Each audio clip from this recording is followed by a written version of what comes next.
right, welcome back. We are here for Hearts of Camelot, Once and Forever, episode 3. Okay, so we are all Open Hearth members, amazingly enough, and so we can be playing under Open Hearth Code of Conduct. Um, and then we also are just going to go over safety real quick, just to make sure everybody knows that X card's still on the still available. Open door, as well as the lines and veils, which just again reviewing to make sure that nothing has changed or been added. Um, Looks like our lines are still harm to pregnant people, homophobia, transphobia, intimate partner violence, sexism, sexual assault, sexual violence. And veils are eye injuries, graphic injuries and gore, harm to pet domestic animals, racism, sexual content, slavery, slurs, and torture. Okay, and there's some ask first on body horror, cannibalism, medical horror, mind control, and that should be it. Okay. And looks like everybody has labeled yes for romance with PCs and romance with NPCs. So, see how this goes. All right. Awesome. Um, with that, I think I'm going to ask the players to let me know what they remember from last time. So, short previously on, um, and if you just want to just narrate what you recall your character uh, doing before we ended. Okay? Or specific details that you'd like to mention that you'd like to remember from last time. I remember Sir Ilio not getting on with the birds. Uh, I think they don't like us much. I remember us being tracked and eventually doing battle with some wolves, which ended very interesting with Sir Granit. Um, some sort of repercussions from that. The wolves went somewhere else. I remember us um, eventually finding a lady in the woods that we rescued from a strange creature. And I remember us detouring off our plan, off our quest to go visit her lord. And the last thing I remember was in a building, Sir Granite was communing with the spirit in the wall, and as a result of that, was stuck attached to the wall. Oh, And there, right. That is what happened. How could I forget that? My hands were already made out of rocks, but now they're yeah, stuck in a different wall. yeah. Now you're like, I think you asked like, what can I do for you? And it's basically, to me, it sounded like, oh, I want your companionship, and now there you are. And not that I wouldn't refuse, but if you want a clean cut from the wall, I can provide that service with my sword. Okay, no, we're not doing that. Those are the big details that I recall.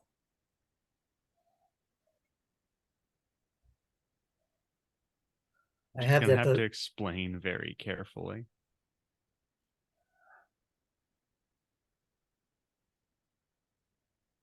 We fought some wolves. There was a great moment between Elio and Ydelles about being carried like a child. I believe an oath was sworn to that effect. Yeah. you have to There was sworn to either help an with oath the or a quest at some yeah. point. Oh, I'll get into that. But go ahead. Huh? No, go ahead and finish up, and No, I'll. that was it. I don't Oh, okay. remember. Yeah, it was. Yeah, Sir Elio did his playbook move of declaring a quest to help Idel with the Golden Heart. Um, and I also have that the lady we saved's name was Palace, and she was the servant of Sir Bertalac, and that we did a paint the scene moment with that the hall had the water running through intermittent slats in the wood floor. Um, the sun was the rays of the sun was something weird was going through the windows. And that there's a green parrot with leaf feathers in a cage who would say, "Welcome to our hall." And this was before Sir Granit decided to mind meld with a gnome that lives there, or whatever. Wasn't there like a green hue or tint to things? And I believe it was implied, if not stated, that the Lord had been around for quite some time. Yes.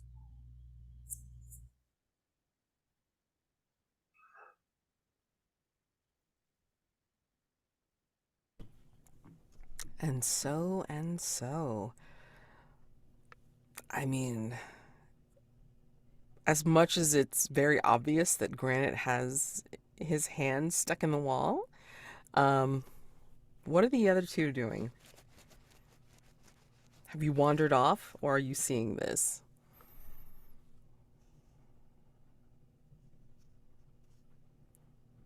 Yeah, I don't think I would have split off at this moment. So I imagine I would see him doing something with the wall, though I don't really understand what he does. And I think Ydelles is looking for indications of information, either things that he could determine or mention to the other companions to provide insight into what's going on here. I think he was a little distracted.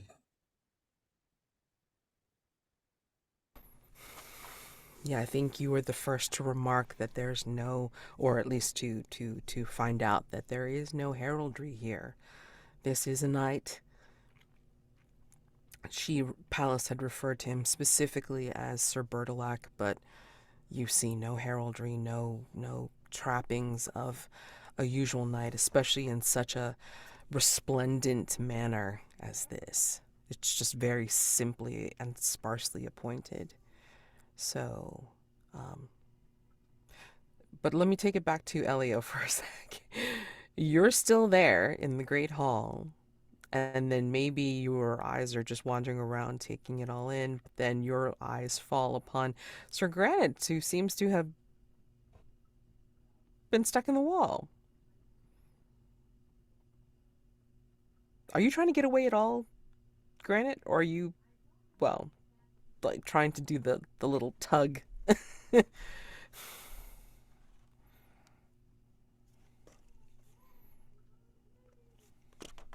You're muted. I don't know if you're aware.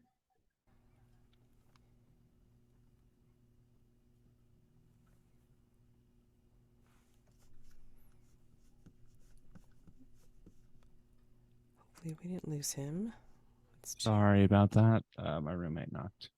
Got okay.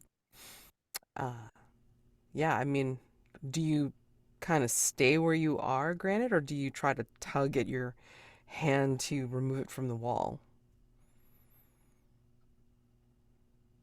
I'm not so much a fool as to attempt to battle stone. Have you given any indication that you're stuck, or because if not, Elio might not know you're in trouble No, right I think I'm gonna keep this one to myself for as long as possible. now. All right. In which case, Elio, what are you doing besides seeing this? He seems to be talking to a wall, and not much else at the moment. And it looks like Ydelles has wandered off. Is Palace still with us, or did she leave already? She had left to go get word to her master that she is returned and that she has brought guests, visitors, to the manor. I I think Elio and Ydelles have been working, or have known each other long enough that I do like a bird whistle just to make sure he's in the area, and then I don't know if there's a corresponding um bird signal that you give me. I like that. I think that I'm going to say that Ydell isn't a very good whistler. So I'm going to say he does Like, I'm gonna say that his response is like a neigh, All right. like a horse neigh.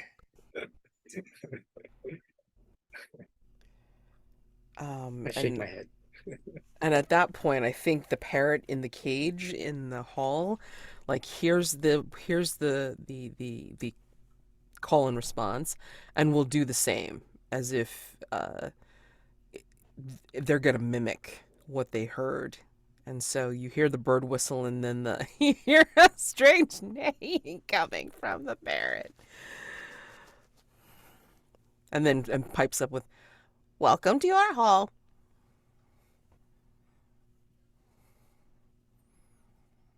I'll walk up to the birdcage. Okay. Uh,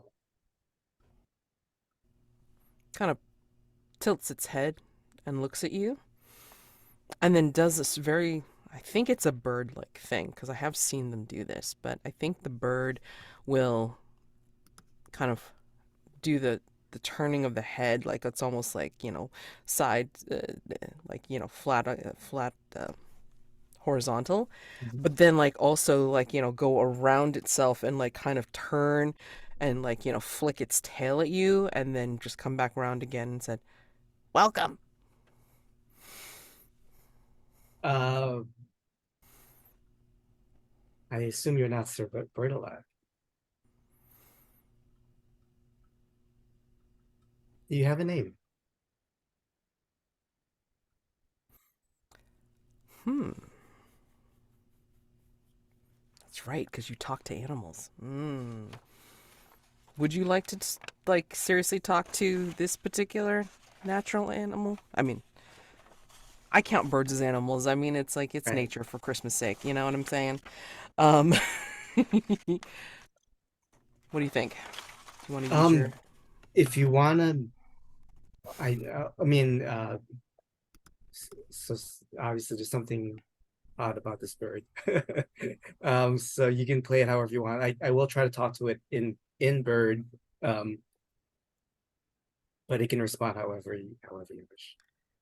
Yeah. So I mean, if you want to use Greer, interpreter of languages, you get a +1 if you want to prevail upon or gain insight from this bird. Ooh, interesting.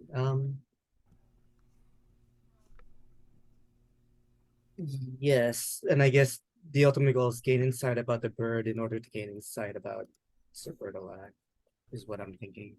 Like what kind of You can, well, prevail upon again is like, to have this bird cooperate with you to give you information. Well, I mean, okay. charm, or intimidate someone uncooperative or give them a reason to cooperate. And then you would roll courteous for this. Or, again, if you're making an observance of sorts. Hold on, let me just double check the, excuse me, the insight.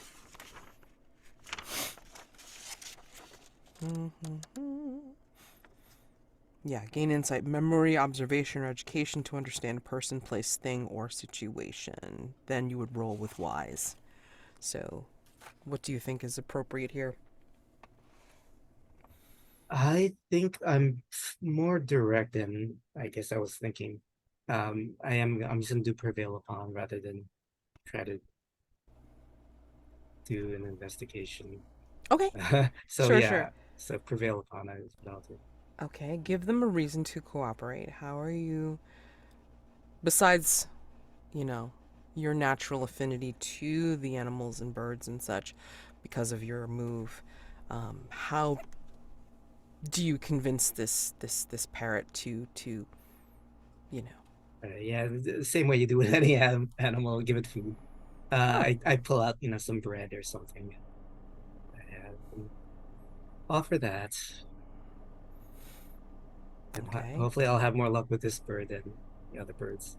okay, so you want to go ahead and roll courteous +1 because of your move. um yeah. I got a 14.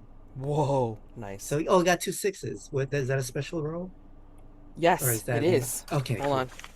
It is a crit. Show 2 6s. Outcome is always considered an unqualified success. And I'm going to give you a very good... I'm going to give you something special for that. Talking to Parrot. Hold on. To Parrot. 14. Fantastic. Granit and Ydelles. Alright. So I'm going to kind of give you some information first, and then, think about what kind of special thing that you'd appreciate from talking to this bird while I move on to someone else. So your information is you specifically wanted to know this bird's name and try to get something out of them regarding their master. Yeah. Okay.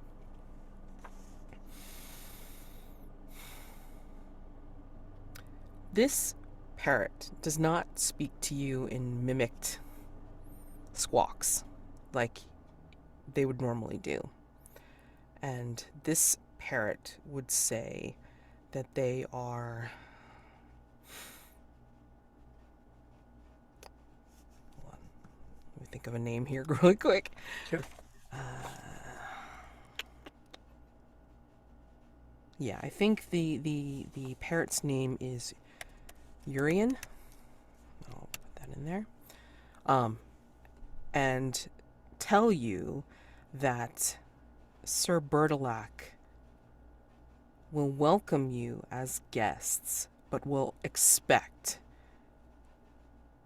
his hospitality to be, how's the word?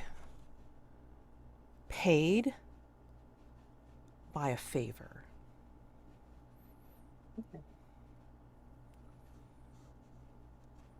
And I don't know if birds have any kind of equivalency for a wink. I can't remember if they have lids on their eyes or not, but yeah, if they do, it's like the parrot winks at you very meaningfully when they say favor. Okay, so think on that, and then I'm going to move over to Ydelles. Ydelles, you've maybe wandered down the hall a little bit further than from your companion, so you don't see Granit stuck in the wall, and you don't hear Elio talking with this parrot in the way of animals as he does. I want to say that you notice in this manor house, down this hall, it is, again, the weirdness of the light and the green patina that you see almost over everything. And there's doors alongside this hall that you wander down. Maybe if you are curious enough, you will see in these, in these rooms, just strange things, like a room painted in white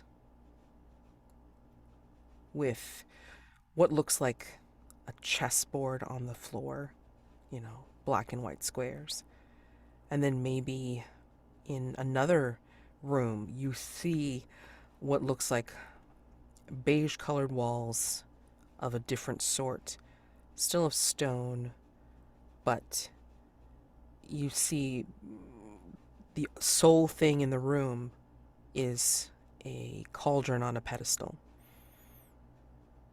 And then further down, maybe you see a vast room of books of different ages with scrolls on the shelves.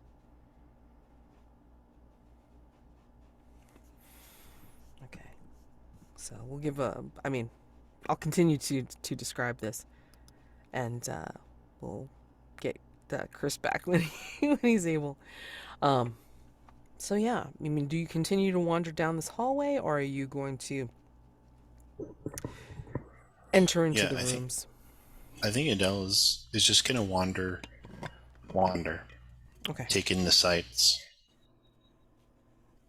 Yeah. I mean, you just find these rooms of either interesting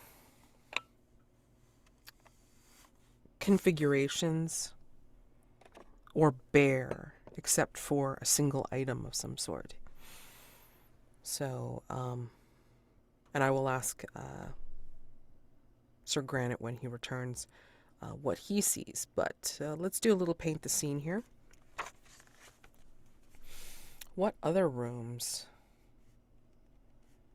do you see, or does Ydelles see, as he makes his way down this hall of doors? Okay. I'm going to go check the safety tab for a Mm-hmm. moment. Sure. Okay. All right. So I think there's one room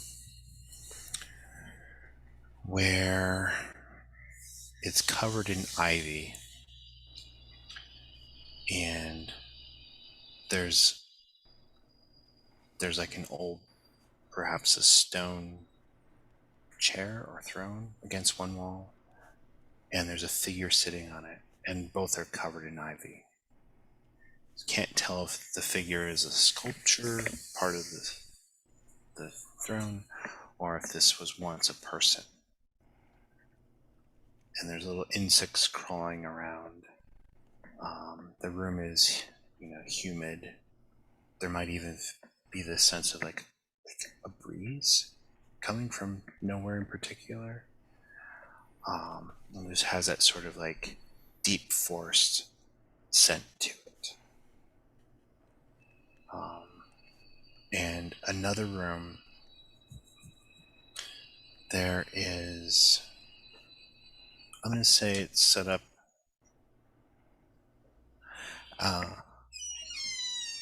Hang on.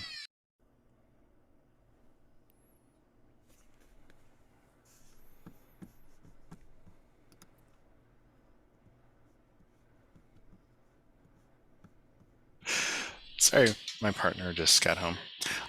So there's another room, in which case I'm going to say that there's some like large kennels, like maybe for dogs or wolves. And there's some straw underneath them, and there's some water containers, and some scraps of food perhaps lying about. It smells very strongly of musk of animals. Like maybe this person has hunting dogs or something, and they're not currently in here. And so there's one more room that is full of lavish, sort of like full length sort of gowns and cloaks, just like almost like a storage room for like an event, for attending like royal balls or other sort of high state events.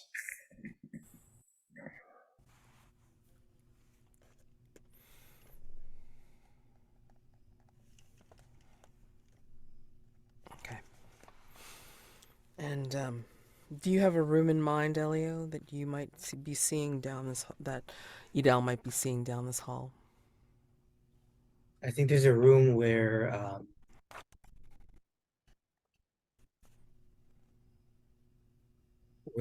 there are kind of like um, helms and helmets of different size hanging, kind of like kind of like wind chimes, and they clang. Um, and it's almost like a perpetual motion thing because one group will clang against another group, that will start spinning, and they'll hit another nearby one. So there's always some motion traveling around the room as this chimes of these empty homes. Some look quite old, some more recent, and they're all of various types, not just like one kingdom or anything like that. Do we recognize any of these homes from fallen knights or something like that. Good question. I mean, do you think Adele's curious enough to try and Oh, figure it out? oh yeah. Oh yeah. Okay. Yeah. So I'm gonna say this is gain insight for sure. Yeah. Okay. Let's roll 2d6. 7. Okay.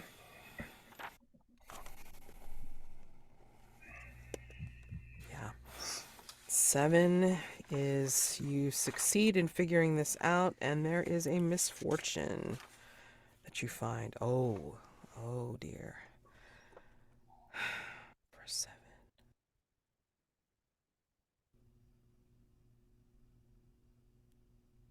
In this room, it's just helmets, yeah, Sir Elio?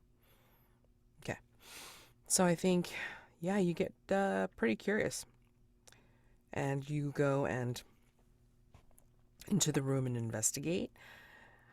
And I think as you're looking up, are they reachable, would you think, Sir Elio, or you think they're above him? I'm pretty damn tall. Okay. That's true. That's true. I think you can reach. Okay, that's fine. Okay, so I think, you reach up, and you don't have to reach very far considering your size.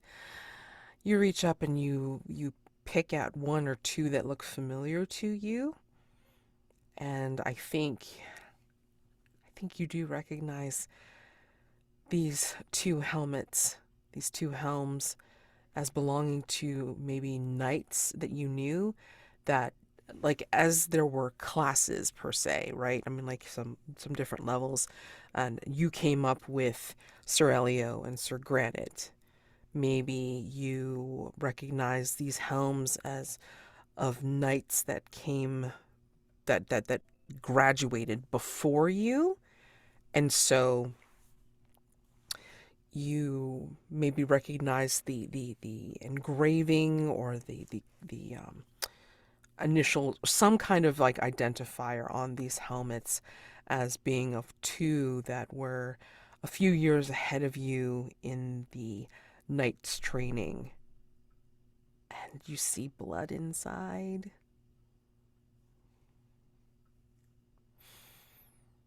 So Is the blood fresh or is it old? it looks old. Okay. As Sir Elio had said, like, these helmets are of differing ages and of differing cultures, but these two you definitely recognize as belonging to knights that you knew in passing, but they were ahead of you in training. Okay. So yeah, that's what you find. And for your misfortune,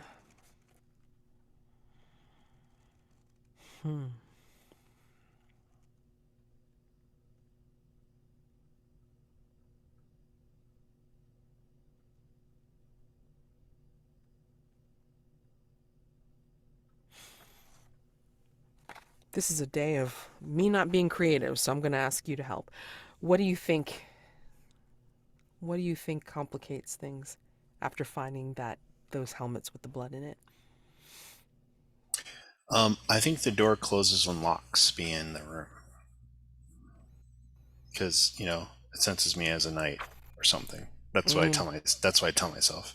And of course, this is probably like zoom camera moment where, instinctively one of my hands goes to my sword. Yep. And I probably give out this, probably my nostrils flare and I snort for a moment, and then I give out a neigh.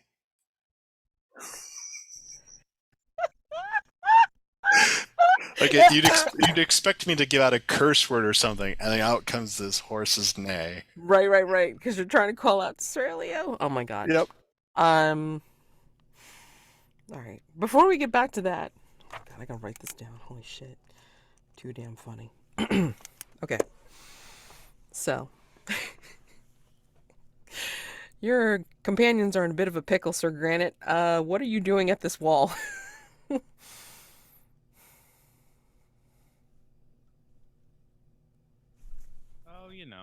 being stuck, Being stuck. Um, biding my time, waiting for the correct moment, this sort of thing. Wizard shit. wizard shit. Okay.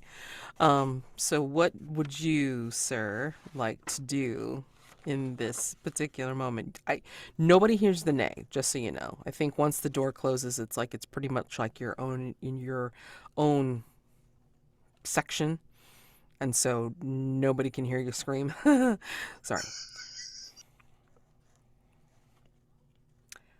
Yeah, But I'm really yes, over a barrel on this one. um, I don't know if you wanted to appeal to the gnome in the I wall. can't. No magic, remember? Ah, true. Hmm.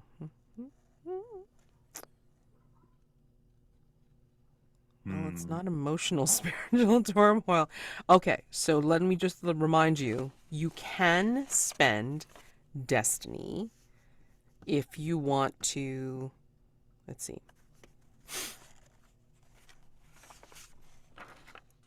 To spend destiny would change to do one of the following. Increase your level by 1, pick an option from the list of level up options below. Prevent a misfortune from occurring, redo a roll, or unmark a harmed virtue. So, you could conceivably prevent this particular misfortune from happening. um, That's boring, though. okay.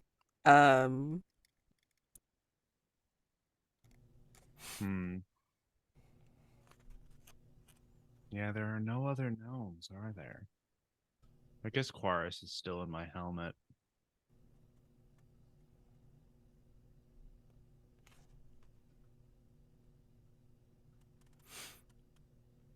I doth beseech him, etc. Okay. Oh, but wait. Hold on a second. That should have had. Okay, so I mean, I can. What's the word? Rewind this like a slight bit. When I gave you that thing about like not being able to use magic, did I say it was for the day or did I say it was for just that particular You said it was instance? for the day. Okay, all right. Darn it. Okay. I believe the terms were until my debt is repaid, Oh, which I can do that easy now. I just need any access to outside gnomes, got it. which Okay. would be great. Mm. One of my friends could easily do this for me. However, Let me just check your moves for half a mo because I just feel like I know you're not able to use your magic, but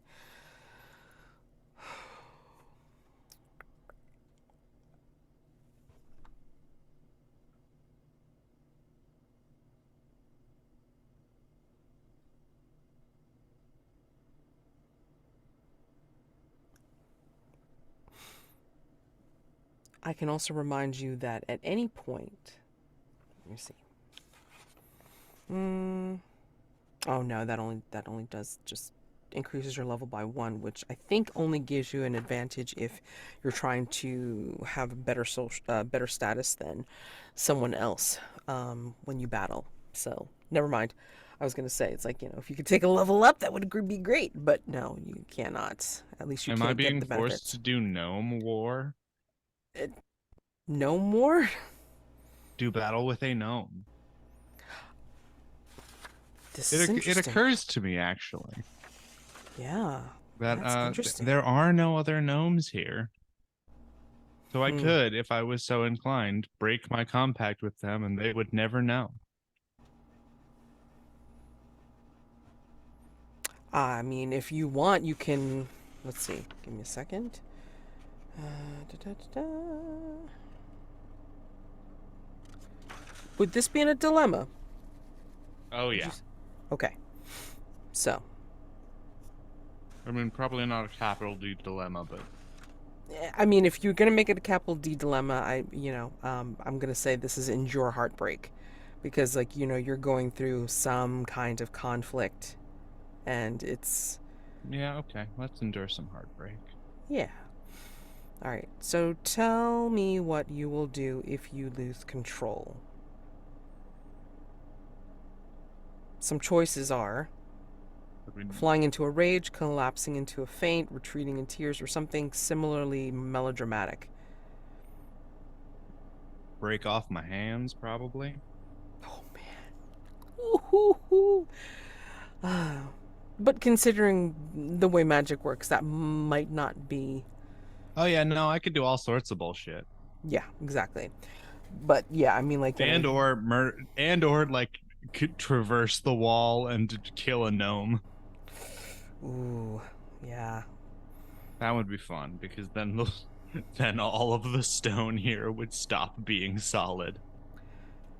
Yeah, I think it's a very tenuous thing at the moment, but I'm not going to say it's going to be that bad, but I will say that if you do that, if you do something that severe, I'm you're guaranteed to call the wrath upon the owner of this place upon you. Yeah. So, He's just some old guy with a cucking fetish. I can take him. wow. Your arrogant confidence is going to get you guys into trouble. I'm just saying. Okay, anyway. So, all right. Or at You're least going the to classical Bertilac is that. I don't know about this Bertilac. yeah, and you don't know how this is going to happen. All right, so on this point, you're going to roll Unfulfilled Destiny. That's So, +5. yeah, +5. Just get my dice roller open.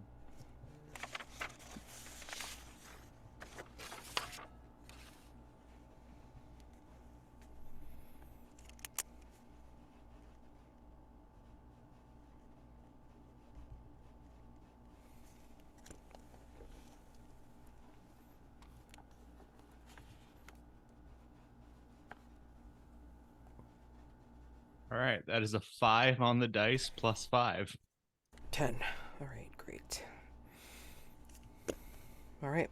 You don't lose control, and you take +1 forward, I believe, on anything. Yeah. On my next roll is Yep. forward. Yep. Granted, that gets you no closer to getting your hands Well, out of there or your hand out of there, but yeah, I mean, at least you're not well, hey, we okay. There are a being couple rash. things I could do. Yeah. Actually, now that I'm thinking about it, Okay. I'm not on good terms with this gnome, or indeed at the moment any gnome. But there's like running water nearby, right? Mm-hmm. Yes, there is. And there's obviously, of course, air, which means that I got some options if I was so inclined. If you are so inclined. Do you want to think about it and then I switch to somebody Yeah. else? Okay. So, you were considering a rash action and luckily you decided against it. There you go. Okay. So, Elio. Yeah, you have heard this news from the parrot. Have you thought about what special thing that you want to get out of this exchange? I did, but I don't remember. You gotta write it down. Yeah, let me think. Oh, I think that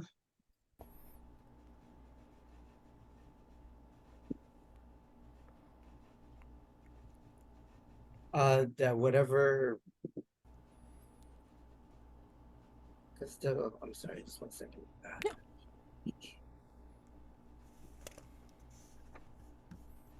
Oh, that maybe the parrot can help us with this favor if we need some advice or some such. Okay. Yeah, whatever favor Sir Bertolac asked. Give me a second. Let's try that.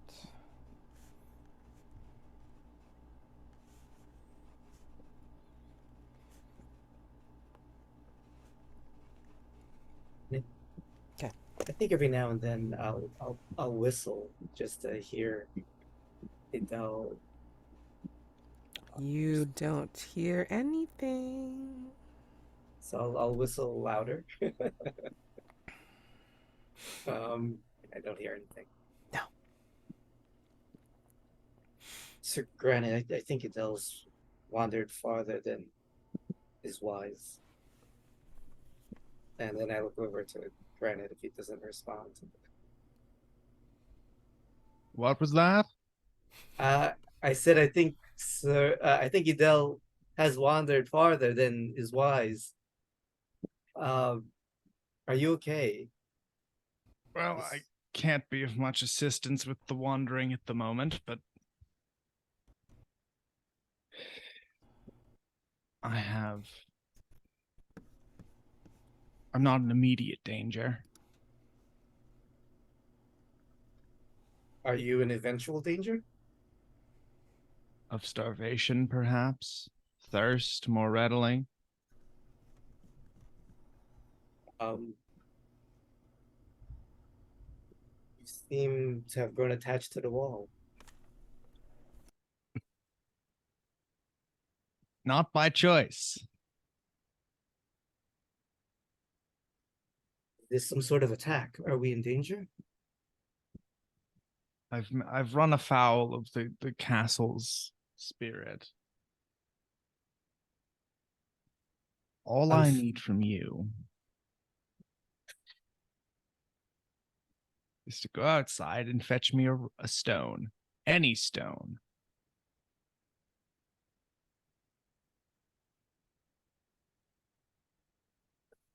Oh, very well. I guess I'll try to do that real quick so then I can look for Adele. I head towards the main All right, moment of entrance. truth. Can we leave?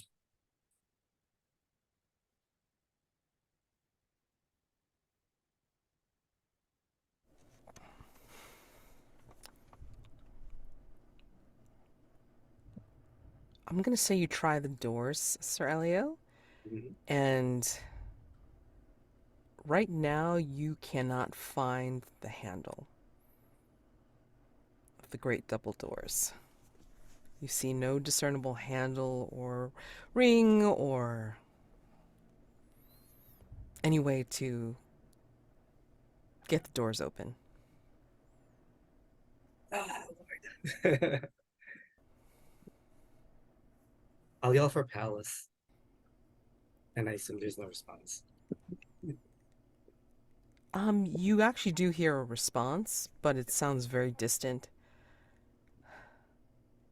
Like as if it's from upstairs, although you didn't remember seeing her go anywhere, near stairs, around here. Um, and she, calls back, but again from quite a distance. I'm coming. My master will be ready soon. Hold on.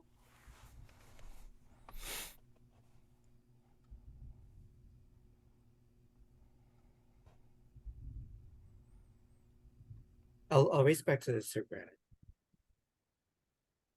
It appears we cannot leave. Um, I feared as much.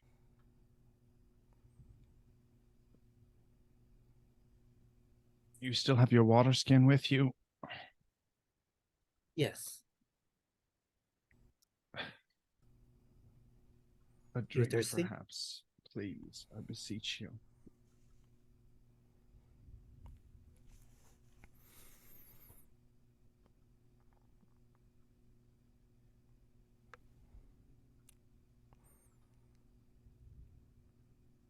I believe if you offer him a drink, Sir Elio, I think, as you're, you know, having him drink with the one free hand that he's got, I think you both hear like the burbling of the fountain inside, like, getting a little louder for some weird reason. Hmm.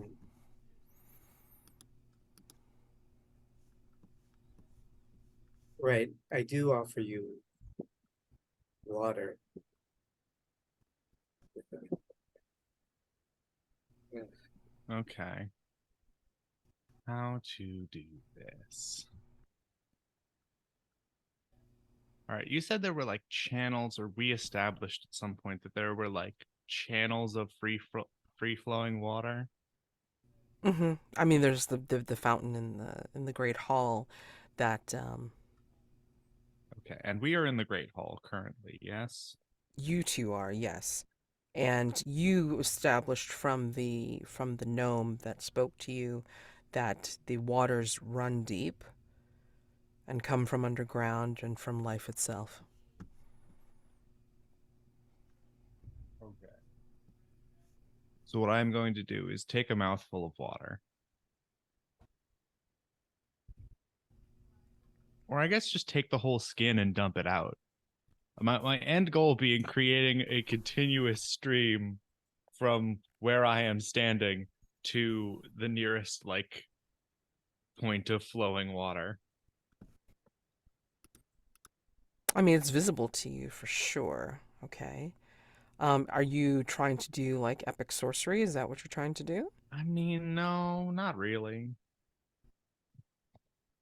I wouldn't call this epic. I'm just trying to, what is it? Beseech, take heart. What is the move? Call upon, prevail upon. Oh, okay. So you're prevailing upon the water then. Yes, the Hmm. the nymph of the spring, which will Nice. probably be as old and strange as the castle's gnome. But oh well, we take what we can get. Yep. Okay. So for prevailing upon, charm or intimidate someone uncooperative. You just don't know like what's gonna do it. So Actually, is there a better? Is there? I thought there was another move for. Is this practice trade? when you perform some kind of menial, manual, or creative No, task. Yeah. and it's definitely not chain goods and services.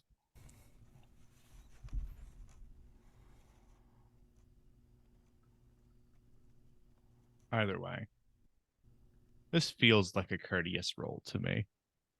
Okay. Let's see.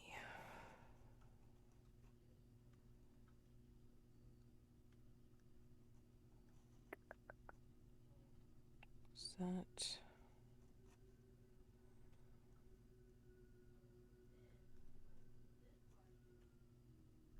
Yeah, I mean, like prevail upon seems to be about the closest, unless you're trying to do something very magical. I wouldn't call this very magical. Like all magic is prevailing upon spirits. And I'm not like sending wolves to Tahiti or whatever. Okay. Alrighty.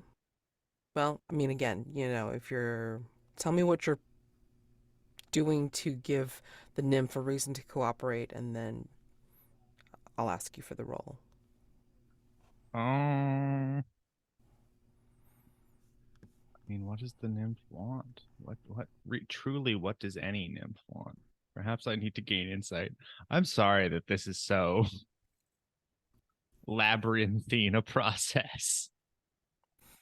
Um, just trying to think of ways. Well, also too that just remember that there's also the seed that you offered to the gnome that was in the wall. Right. Um, Well, this thing comes from life itself. Perhaps it would like something else. I don't know. I have various components. It's not just a pouch of cloves.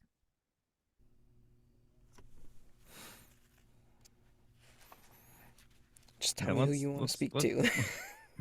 let's offer this spring some black tea, which I don't Ooh, think we have yet because we haven't invaded India, but shut up. I can hand teleport. wave. I can teleport. Shut up. Ha- I've teleported with this with sorcery move. Trust me, it's like you can go far, but then I'm gonna ask you to add a lot of spell stuff to it. So No, this is, I think, texture, because we've established that Granite often like gets crushed by rocks and sent somewhere else. true, true. It's So like that. he could have gone to Indochina. Why not? Real fucking what is the book called? Once and Future King. Real Merlin to Bermuda kind of hours. I am going to ask for. Let me see. Okay. So if you're going to now, are you going to be speaking to a nymph? I just want to just Yes, double that check on is this. the plan. Okay. Um.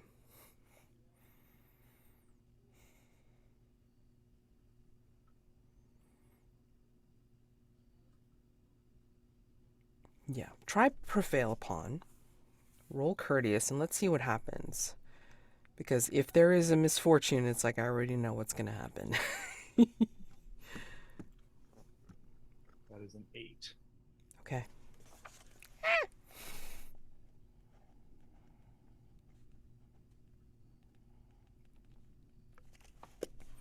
Elio, I imagine you hear just like me take like a swig of water and then just start gurgling. And you hear the burbles and the gurgles from the fountain back at you. Um,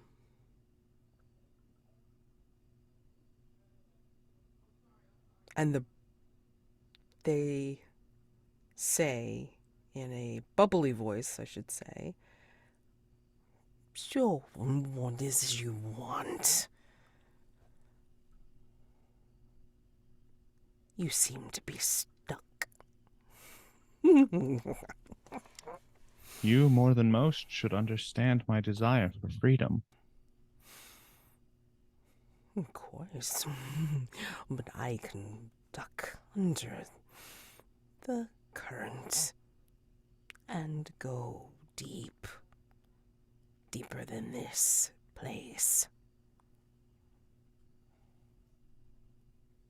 Is that what you want to do?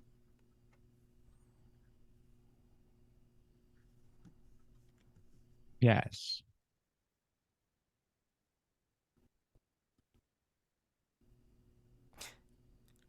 Do you want me to intercede on your behalf?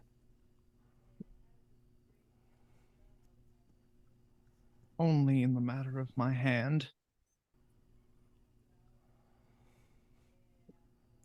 Offer a favor.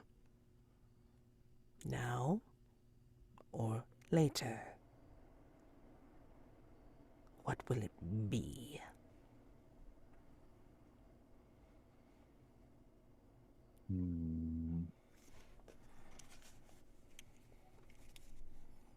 A secret from the wider world.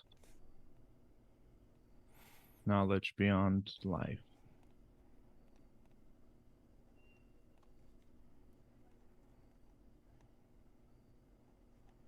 In the realm of the soul.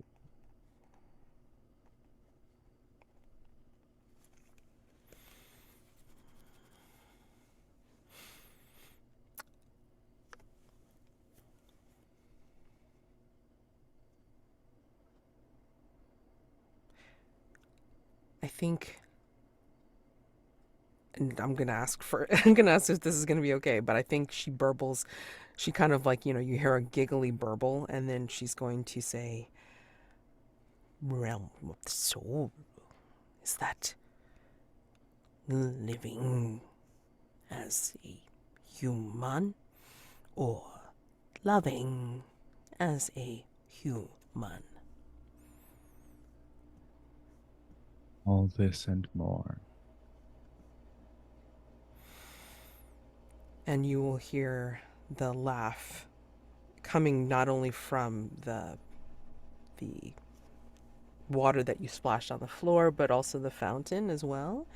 And you slowly feel your hand release from the stone, but you see like there's like water dripping from where it was, as if it's like the water was acting as like some sort of, you know, lube to like help you slip I, out. I I like the image of the wall being eroded as if like water had been dripping on it. Mm-hmm. Yeah. But then I think, as your misfortune, I think that you will feel a pull, like as soon as like the water has eroded and released your hand from the stone. I think you'll feel a pull, a strong pull from the puddle that you're stepping in. And Elio, you're going to see Granit start to be tugged off of his feet, and like what looks like watery uh, rivulets like pulling him into the fountain, like off of his feet and down to the fountain in the great hall. And we're gonna head over to Ydelles for the closing of the door. You're neighing. And I think in this room the ceiling changes, where it starts to fog over in this place, and you stop seeing walls around you. And what happens is you see these helmets hanging from tree branches that appeared out of this fog. And then you realize that most of these helmets turn into essentially hung soldiers from the tree branches. And the two helmets that you had taken down from the hanging to look at, you realize that you are holding the desiccated remains of the people that you knew long ago. I think for Ydelles, like he just slips into like a practice of reverence, and he takes off his like heavier stuff in preparation for physical labor. Immediately piles it up like the base of the tree, and then I think he's sort of under his breath sort of humming or singing some sort of like hymn. But while he's doing this, he's starting to dig graves for all the soldiers here and doing rites for them as best he knows them. And I think he's burying them perhaps in closer to his knightly order that he's trying to gain official entrance into. But the song is old country, like from his father's line, so that the physical labor is closer to the land, closer to the natural world, but the actual like spiritual rites are closer to this idealized knightly order. I think that's what we see him doing once he's interrupted. Maybe you get to bury the first few people before you hear kind of not a chuckle, but just kind of like a so what do we have here? Is the voice recognizable? No, you've never heard Okay. it before. Okay. It's a lot more stentorian than I can do myself. Sorry. But No, you're just doing great. imagine like like this thick, rich voice, just kind of like if it had weight, it would be slamming into you. But I mean, it's not malicious or hostile Right. just yet. It's just Okay. kind of like a little sarcastic, maybe. Sure. So Brian Blessed is behind me, talking, because we have money for this. Yeah. Um, Totally. Absolutely.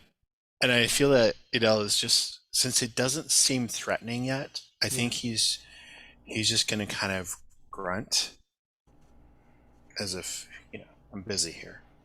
And then I think there's a beat, and then he sort of turns. He's on one knee now. He turns.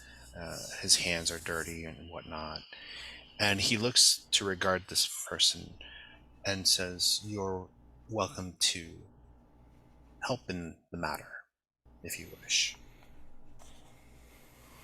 I am more of the questioning of why you are doing this in the first place. These are peoples that you don't know. They come from places that you've never been. And yet, you treat them with respect? Why? It is the right thing to do, to treat others courteously, even if you have never known them. That is what I believe. Spoken like a true knight. Am I in the presence of one? Only if you count the departed as presence of knights. I am not yet a knight. And who are you? I think out of the fog and the shadows. From behind the tree, the big gnarled tree itself, steps out someone. Even though he is not as tall as you, you get the impression of someone larger than you. Someone with a voice to shudder in the blood, a visage of ancient and weight. And he is dressed all in green. And it looks like leaves or scales, something very indistinct because, again, the fog is drifting all around you and he is not quite away from the tree's shadow. And he nods and then gives a little bit of a bow and says, "I am Sir Bertilac. This is partly my place. Why do you disturb my garden?"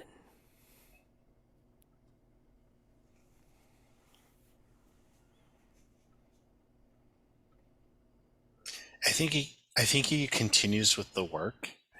Um and he says, for some, the tending of life is a calling. For others, tending of their spirits, their memories, is one. And I haven't determined of which calling I should listen more closely to. If I am offending your lordship, then I will cease.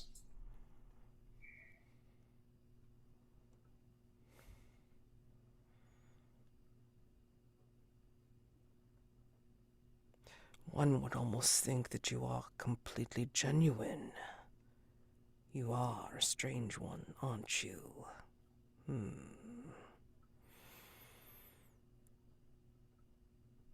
Come. You are welcome to stay for the night. Pallas said that you rescued her, or one of your group rescued her. Sir Elio rescued the lady. I simply dealt with the beast. The beast. Yes.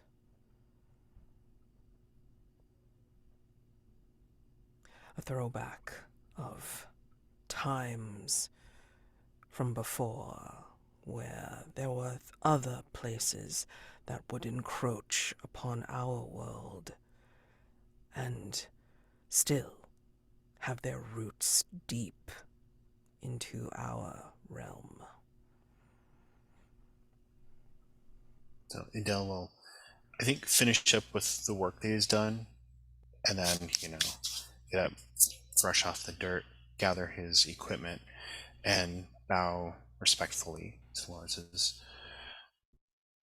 I am ready. Thank you for your kindness.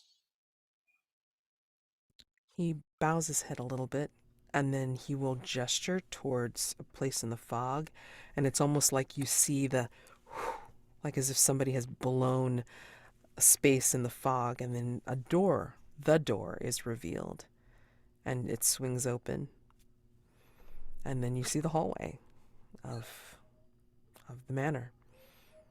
Ydelles will go through. And as you're going through, this is where you hear the wild whistling of Sir Elio. I will respond like with the neighing as soon as I hear that. Granit, are you making any noises at all as you're being dragged to the fountain? Horrible loud burbling.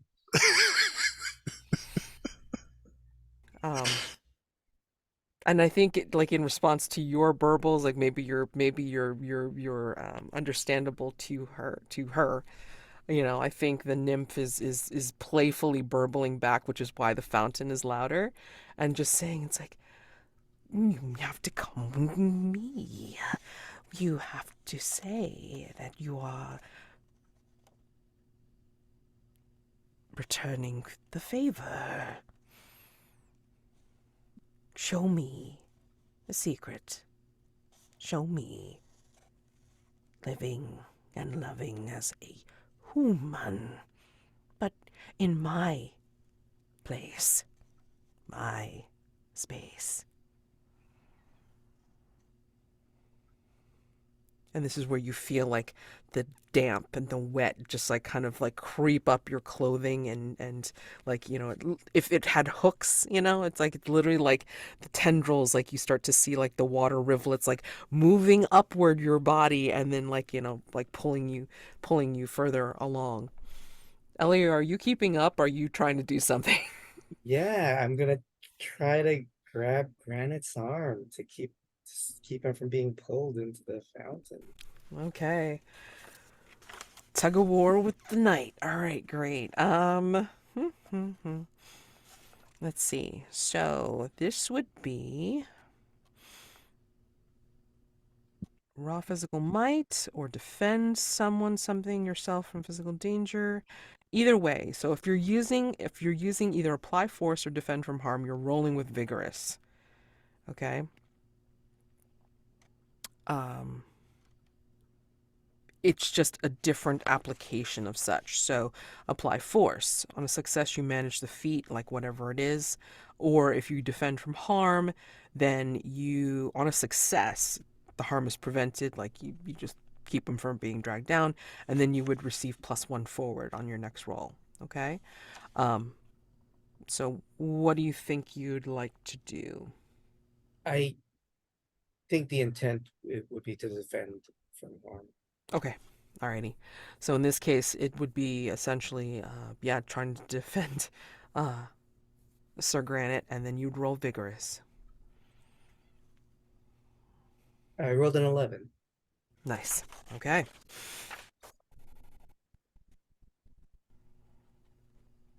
Tell me what this looks like to get Sir Granit away, and then anything further, then you would receive +1 forward.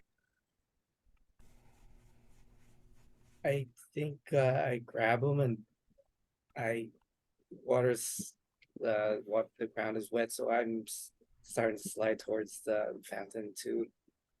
I think when we get to the lip of the fountain, I finally have purchase when I put my foot against the base, the stone base.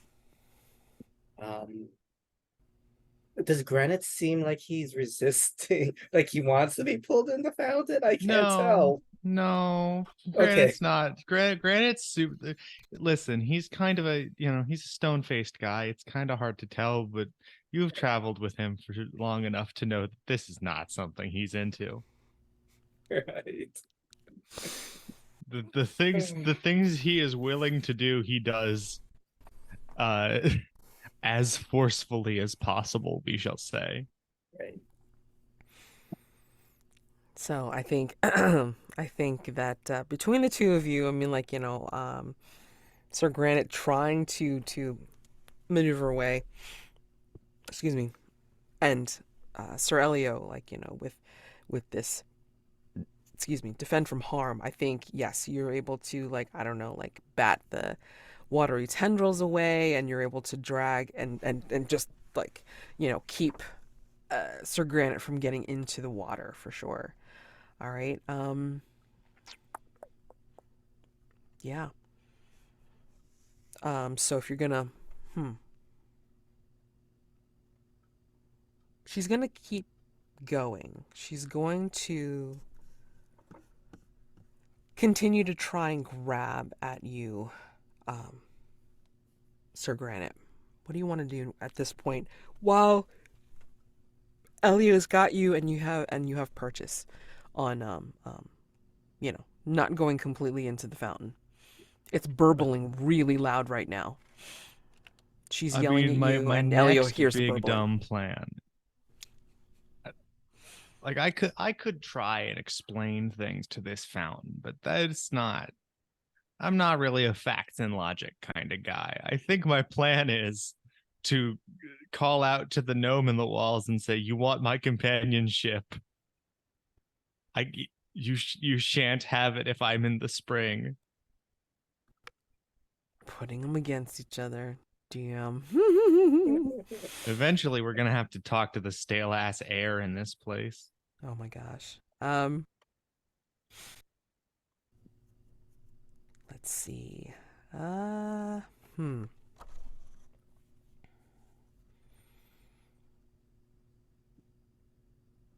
This is not acting heroically. That's for definite sure. You're trying to appeal I to mean, the it is a gnome. larger than life action. It is heroic in the sort of like Greek sense of the word. Mm, true. And it is like it's kind of like a catch-all for when you're not exactly sure exactly what this would be. But did you write in any dilemmas? I don't know if this is No, I did not. I just okay. we need to talk about that as a group, but I'll wait. Yeah. Okay. Um, I was gonna say because I mean, like, it would definitely help to this role. Um, heartbreak, no. It's emotional, spiritual turmoil, no. You're just trying to get the hell out. Um, yeah. So go ahead and, like, just for funsies, roll act heroically and see what you get. Um, virtue. What's the virtue? Vigor, I would say. I Or mean, you, in a fight for my life kind of way, I would um, call this vigor. or did you want to say courteous since you're trying to appeal to the gnome? I mean, we've been saying courtesy is straight. This would probably be wisdom actually, since that's the like magic stat. Sure. But I'll take whatever. Anyway, that's a 9 on the dice. Okay. So that's another 10. I'll never level up at this rate. Okay. Okay. So that basically it's a total of 10. Yeah. Yes. Okay. All right. So you tell me. It's like, what does the what does this look like when the gnome, like, hears your beseeching them to not let them get tugged into the fountain and down into the earth. So the two knights now struggling to keep me from being pulled into the fountain see me spit my mouth full of water and then just begin making a series of bizarre noises with my teeth, like clacking and guttural clicking, like all sorts of sounds that you're not totally sure a human should be able to make.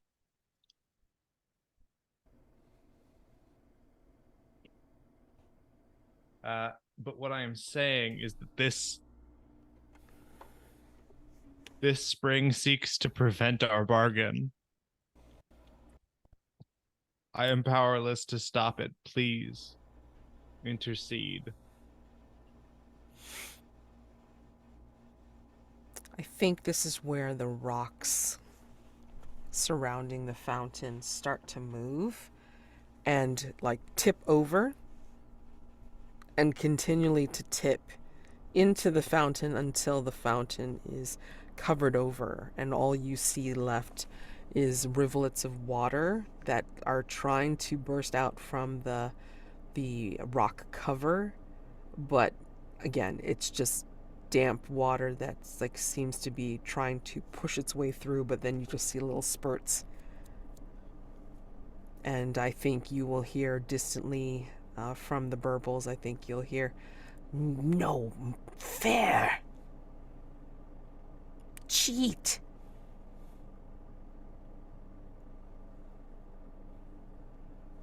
No comment. I'm keeping quiet on this one. A wizard knows, firstly, when to remain silent.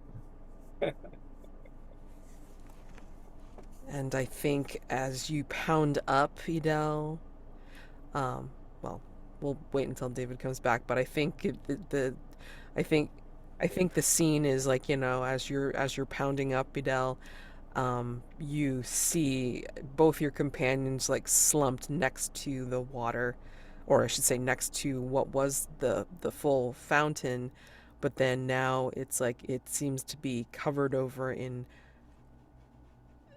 itself, like as if it like got turned into rubble, and you just see damp rocks on the top, and they're both like slumped off to the side, like they, I don't know, did some laps around the manor, even though nobody could get out. Yeah, Ydelles will, because he's probably stopped neighing at this point. Um, Comes over. He's got his gear in his hands, and he sets it down, and he just says, "Are the two of you well?" But Granit keeps talking to the house, and the house either loves him or hates him. I can't tell yet. It is unfortunately both. And I've arrayed them against each other for now. Sir Granit, are you meddling in affairs of the heart of the house? No more than usual. Let's try not to offend the Lord. The Lord, if he is indeed present here, has committed a great affront to the nature of things. These spirits are not meant to be so lonely. Perhaps we should speak with the Lord about this when he returns. I've not known lords to be wise in this way, or indeed any other. Sir Granit, I trust your counsel, and perhaps you are even correct about the nature of the spirits. However, we are guests in this home for the evening, because kind of like a sharp look at Sir Elio, because we have accepted the hospitality offered by the Lady Palace, and until we depart, we should treat respectfully the domain of which we are in. I think at this point the parrot squawks, "Welcome to our hall," and then gives a heavy wink over to Elio.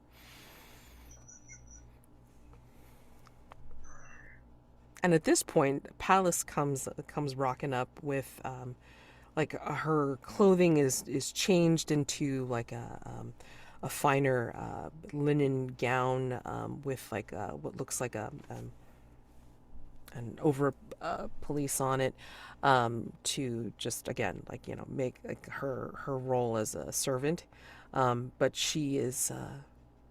she's got like a little, what looks like a little crystal bell, and she rings it and says, "Dinner is ready. Sir Bertilac is back, and will be glad to receive you at the dinner table." And she gestures to go ahead down a different hallway. So I believe like Ydelles went down like one of the central hallways. This one is off to the side, further on the other side of the Great Hall, and you will be going into dinner. And this will be a great time to take our break. Let's take 10 minutes, okay? So, yeah, looks like the 25, yeah, the 25 mark for me, okay? 10 All minutes. right.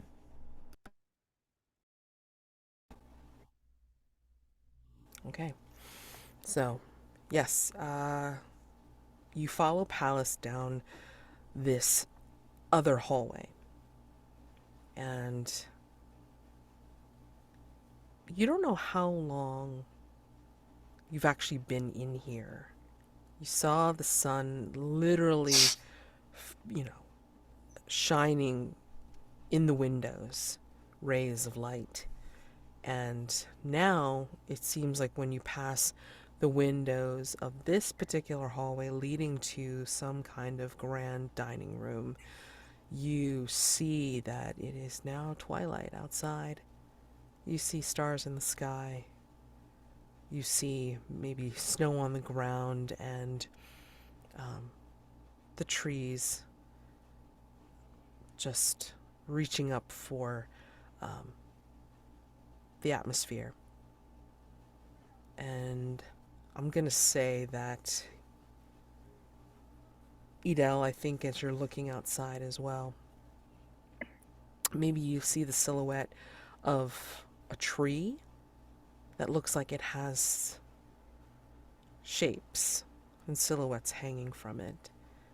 And beyond that, looks like the slightly indistinct shape of what looks like a stag with many antlers.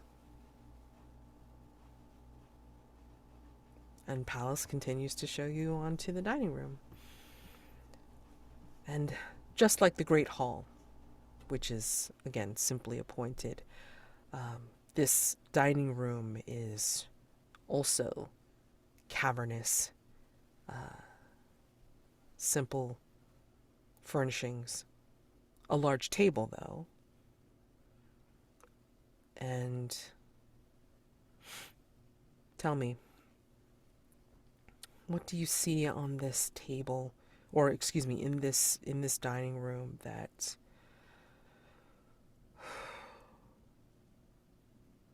says that this is no ordinary host? Didn't we do that last week? You did what the Great Hall was. That this is not a normal night. But in this case, it's like, oh, actually, you know what? No, let me change that up. What do you see on the plates there?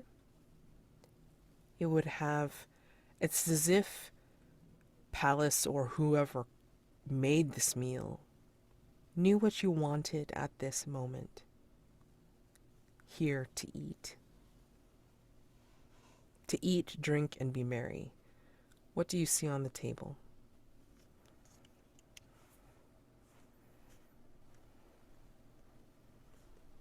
This is not my real answer, but I have to say a bunch of rocks before I can come up with a real answer. You mean like fruity pebbles? Maybe it's more I was like, thinking like Brighton Rock from the future, but maybe it's like a, I'm like, maybe it's a centerpiece to mark your space. But yeah, what do you see on the table to encourage you to eat, drink, and make merry? I think it is the most perfect little Cornish hen. It's covered in some kind of fragrant brown glaze and little needles of rosemary.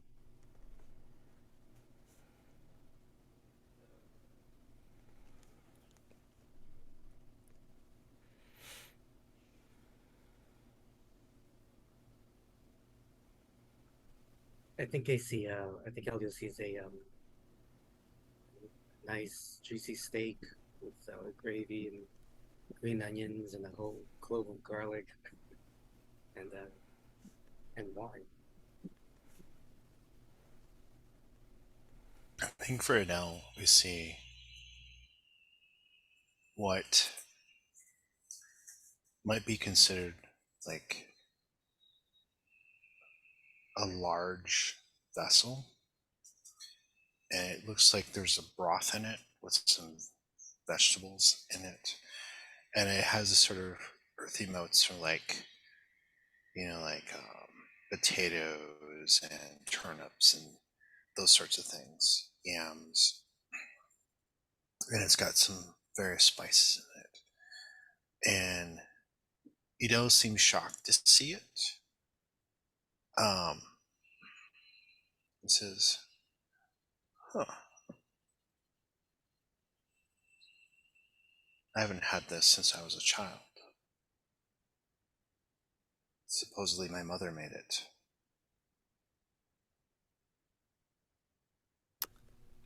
Palace turns bright eyes on you, Adele, and says, "Oh, the cauldron always knows what to make to, well, satisfy hungry guests." Hmm. Thank you, Lady Palace. Oh, I am no mistress of this manor. I am merely Sir Bertilac's servant. Please enjoy and let me know if you need anything else. You can ring this bell here, and it's the crystal bell that she had rung before. If you need anything else. And she looks towards her master, who is standing at the head of the table. But even though this place is lit with candles, candelabra, his side of the table is not very well lit at all. In fact, it remains in shadow because, again, you see the night outside. And there is no moon, even though there are plenty of stars. And so, yes, you see large, gnarled hands, strong, gnarled hands, holding the back of the chair that is at that end of the table, but nothing else besides a large shape of this person. And you hear the voice, Ydelles, that says, "Yes, eat, drink, be merry, enjoy my hospitality for the evening. And then, in the morning, as payment, I will just request a little favor."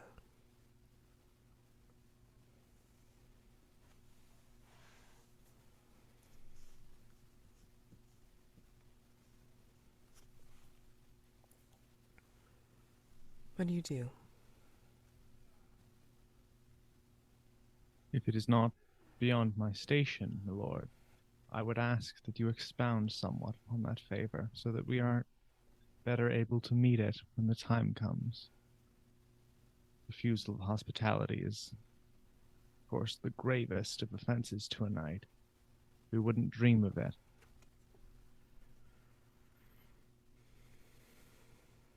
But you did say that if we needed anything.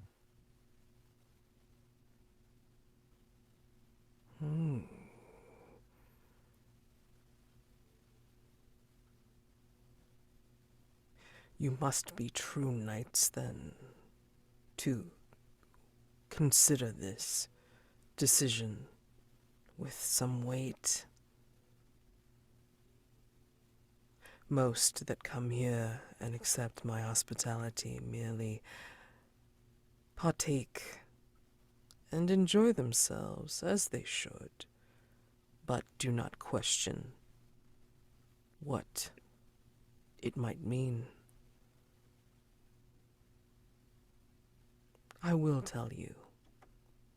But first, the meal.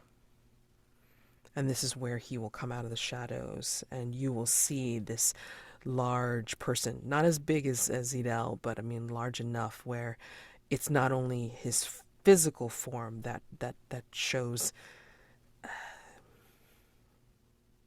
largeness, bigness, however you want to call it. It's like just presence. There we go. But it's also his demeanor, his vibe is extremely present and heavy as he looks at you all with these bright green eyes, and he wears what looks like armor done in forms of metal leaves tinged in green. And he smiles in his wild beard and mustache. His hair is also wild with what looks like a crown of leaves and branches. And he will sit, and he has a simple turned goblet of wood that looks like I mean, it's pretty big. So, I mean, while it looks like his handful, to you it may look like a large serving bowl. And his meal is of natural things. But when you try to look closer to try to identify maybe leaves or meat, it's almost as if it's a blur and you cannot concentrate on looking at it too closely. And he raises his cup, he raises his goblet, and says, "To you, fine knights, I welcome you into my home." I'll raise a glass into our host and the safety of his home.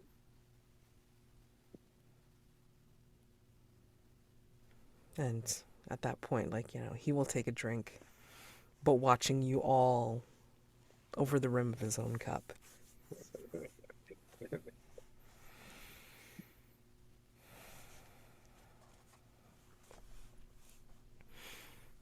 Perhaps the plates are also enchanted as well. I mean, Sir Granit has the Cornish game hen, and Ydelles has the large vessel filled with this very earthy stew, and Sir Elio, you have the steak. But it is never ending, or at least it will end when you decide that, that's enough. And then that's when you will see the food melt away on your plates or bowls. And only then. Otherwise, you continue to have the food that you like and are able to eat. The drink that you have decided upon stays refilled.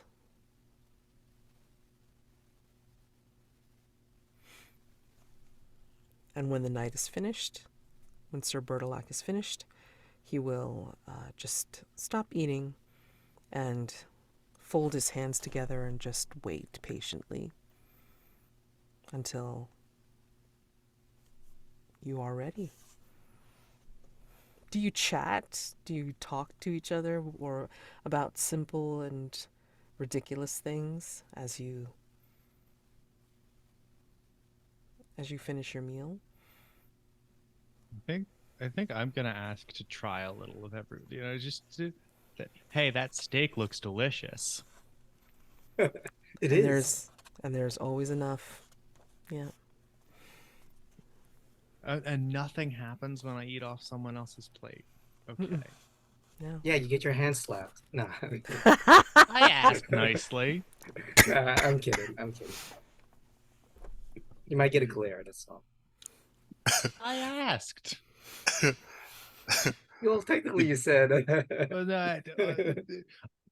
I didn't continue the conversation because this was not an interesting roleplay moment, but implied here was mind if I take a bite. If the answer is yes, I will not do it But when you're looking. courtesy is like, yeah, you can take a bite. Yeah, you can have some steak. Ydelles will happily share it. I think Ydelles is going to practice restraint. Mm. He's only going to have one cup and one bowl. Okay. But if anyone else wants any, Oh, sure.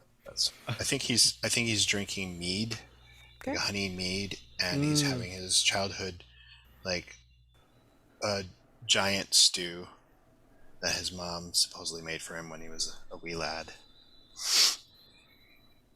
Don't make a cannibalism joke. Don't make a cannibalism joke. Don't make a cannibalism joke. Oh, is that the kind of giants we're thinking of? Oh my. But yeah.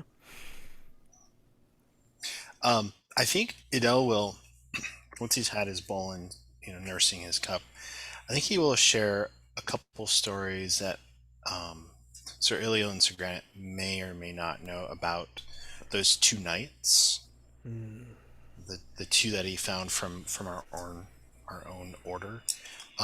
You know, maybe one is comical, one is a little sad, but just kind of sharing in the missing presence of those two knights. He does not indicate, hey, I found these guys over in this other room. He just mentions them in passing. He was just, as I was reminded as we were traveling, and since we've been here about these two, just like brings them into the room through the stories. I think Sir Bertilac will slowly move his head towards you as you're telling these stories, Ydelles, and just give you the most intense stare. Like how people's eyes will widen as if they're not glaring at you, but they are. And then, like, when you get to the more serious side, I guess, of the stories, then he will, like, his eyes will go, like, more tender, but he will still affix you with this stare. Mm-hmm. Like, he is listening, but he's just trying to make it like his attention is very, very heavy upon you. And yeah, when he has seen that you have eaten your your fill, and as well as your drink, he will ring the bell himself, and Palace will come in and bring a cart to take away the plates. And she kind of bobs a tiny curtsy and just says, I hope everything was satisfactory. The cauldron usually does not disappoint.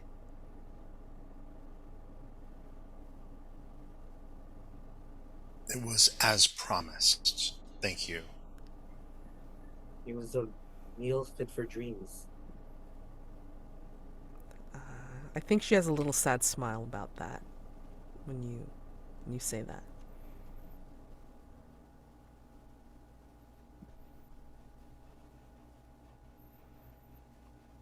And yeah, she will go along her way, and she will leave out of the room. And this is where the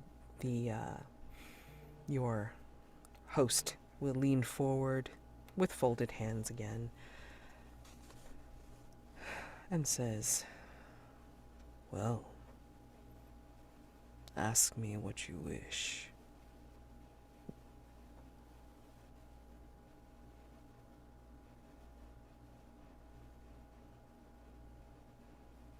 I'm looking at Granit.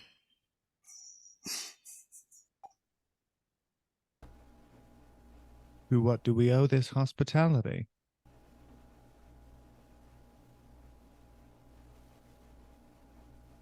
Why? How can we ever repay you? Ah. As my servant Palace must have told you, I am Sir Bertilac.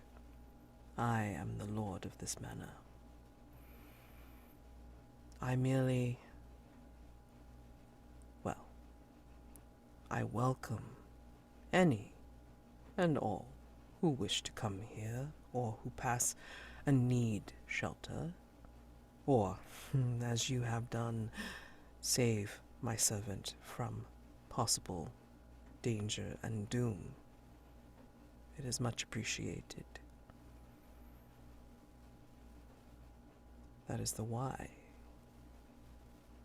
As to the how you repay, all I ask is a simple favor of each of you.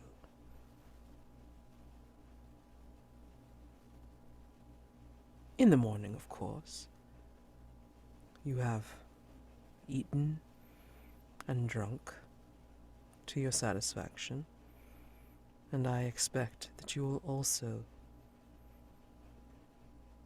be satisfied with your rest here. It is quite comfortable,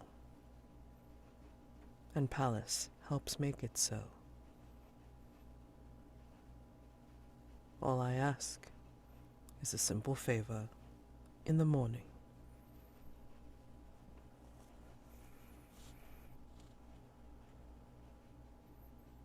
All right, what do I have to roll to press him on this shit? Oh, let's see. Well, the simple way would be prevail upon. However, because you are mostly knight to be, all right, let's call it a battle. Engage opponents in a high-stakes contest of I'd power, prevailed speed, upon him intelligence. pretty well, I think. Sorry. Yeah, that's fine. Yeah, let us indeed call this a battle. Okay, so normally you can only initiate battle with a member of your own social class. Whenever you initiate battle with someone outside your social class, you receive misfortune. This misfortune occurs in addition to any other misfortunes you might receive in the course of making this move. This will be fun for me, just saying.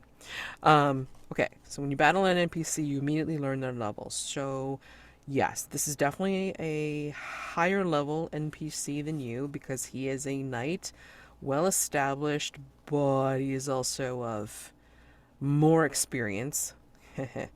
Much more experience. So I'm going to say that if you're level 1, like he's like a level 3. All right.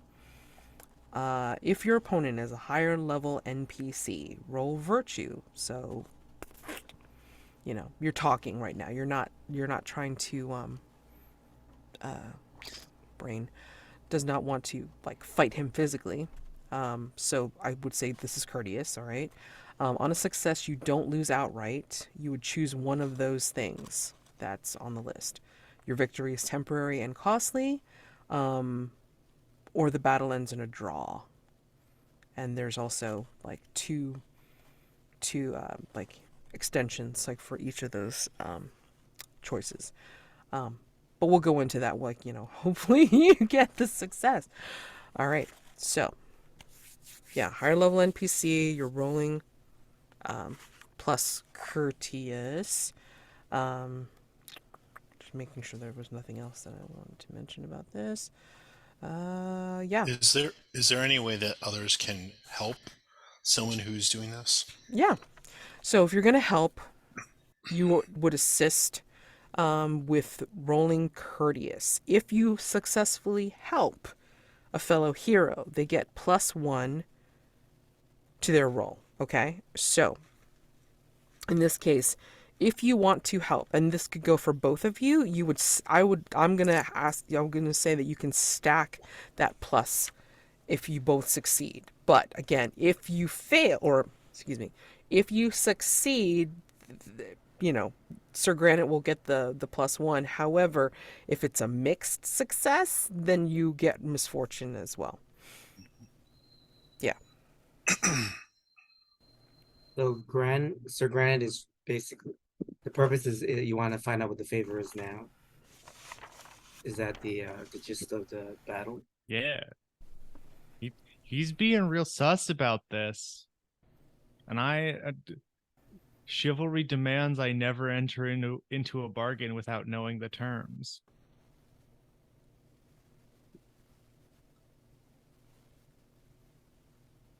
Is that in your playbook, or is that just your character No, saying I'm just this? saying things. Okay, cool. I love making a declarative statement.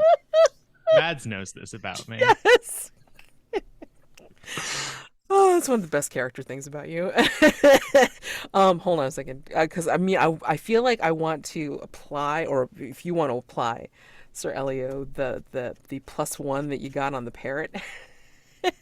I feel like you could apply that, but I think you still have to roll for it to make sure that Mhm. you can kind of pass along the benefit of the parrot to. Oh, strictly speaking, I still have +1 forward, I think.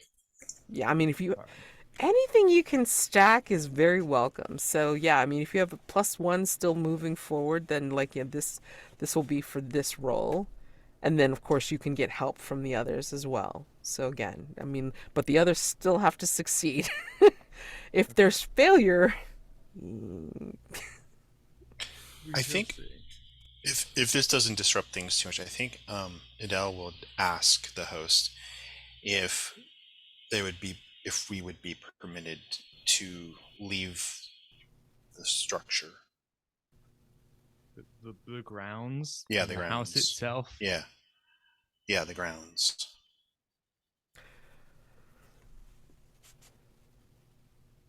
okay. So let's hold on Sir Granit's move for half a mo. But to address this question, he will do that slow turn with his head to you, Mm-hmm.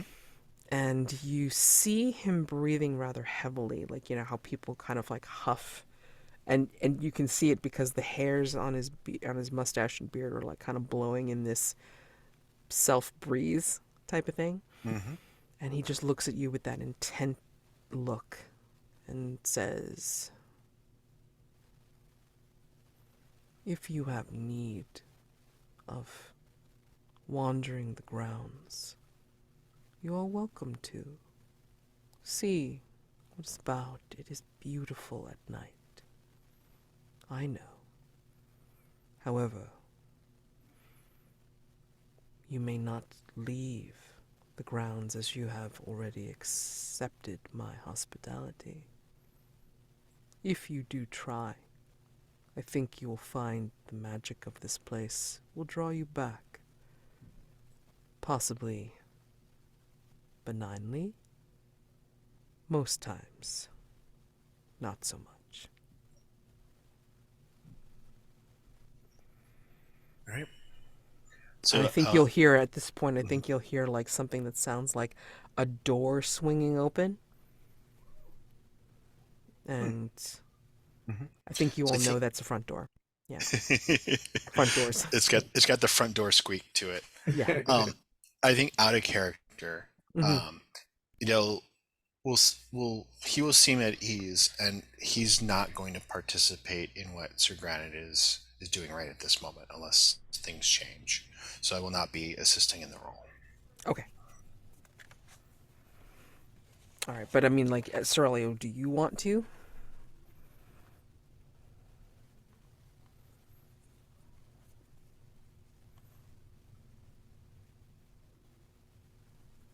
I want to ask Lord Bertolac. I'm just trying to figure out if this is gonna be rude or how to do it so it's not rude. To for any assistance in finding the golden stag, Oh, okay. and I'd like That's to use my +1 forward for that. Actually, okay. So basically, you're asking your own separate question then. it's a separate thing. Okay. Hmm. And I guess that would be a simple prevail upon. Yeah, I would imagine so. Yeah. That sounds good. Okay. Yeah. Let me deal with let me deal with Sir Granite first, and then we'll see if you have a chance to answer to get your question asked. So, Sir Granite, you are trying to prevail upon him, or you're trying to battle, sorry, to battle to kind of get him to spill the beans early, like not have to wait. If you want, I mean, like, fictionally positioning this as social, what is it? Social expectations. So you're trying to push him by saying that about how to engage in chivalrous action, you need to know what the terms are, you know? So I can take that for sure. Because we can kind of like place that as your plus one on this roll, as well as your courteous roll for Oh, that we're as well. rolling with courtesy? Um, or do you want to say wise since you're pulling a I know knowledge, I know No, this. What do you think is I more mean, appropriate? battle is plus vigor, right? That's the deal. No, it says it's like whatever is the appropriate virtue. Because you Um, can have you can have high stakes contests of power, speed, intelligence, or social acumen. okay. Yeah. I should really. Fuck it. I'm gonna mark destiny and just take the +1. Okay.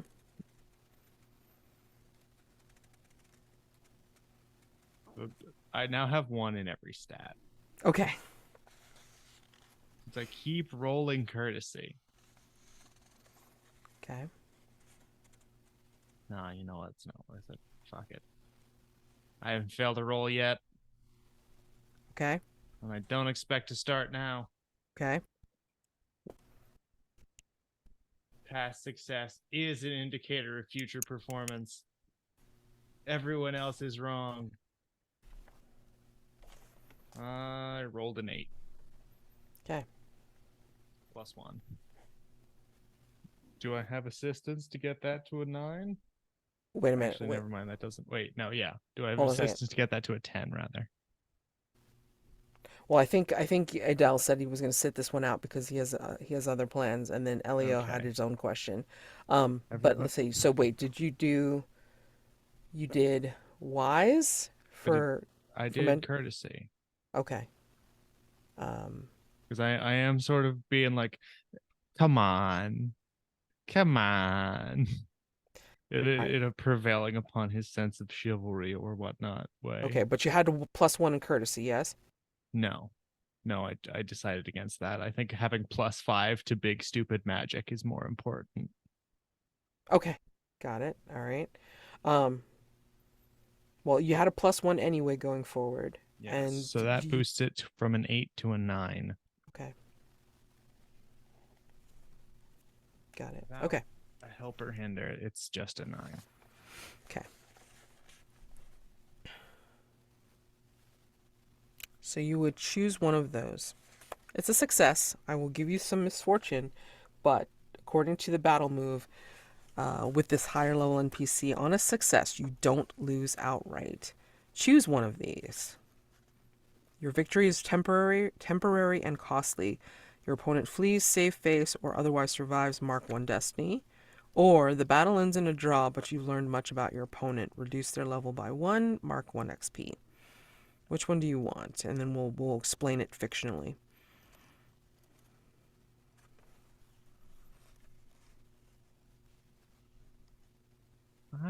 Wait. Hang on. Where are the moves? Under the rules. Rules, vigorous moves, wise moves, This would be missed moves. under Okay, it's all the way at the miscellaneous. bottom. Yeah. Yes.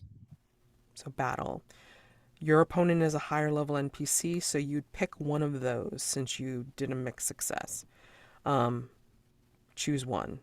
Victory is temporary and costly, or the battle ends in a draw, and you tell me which one you want. I'm gonna mark an XP and reduce his level by 1. Sure. Okay. Brings him down to 2.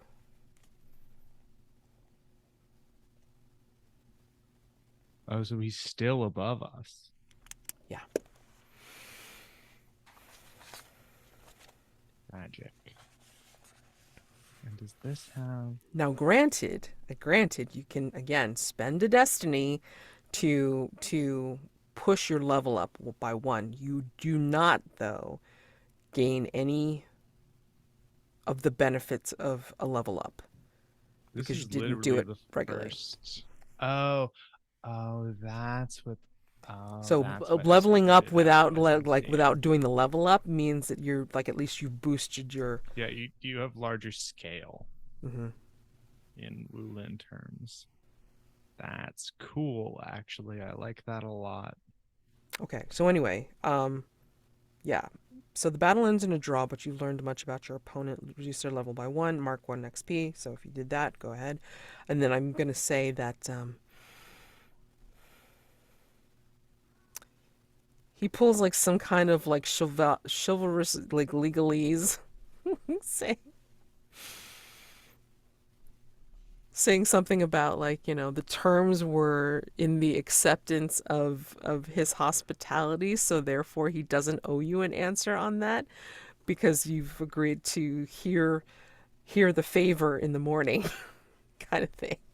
Something, some kind of like some kind of roundabout bullshit to be able to I say tell let this me is why it's a draw. I mean, let me tell you something. These green men, I'm not a fan. Mhm.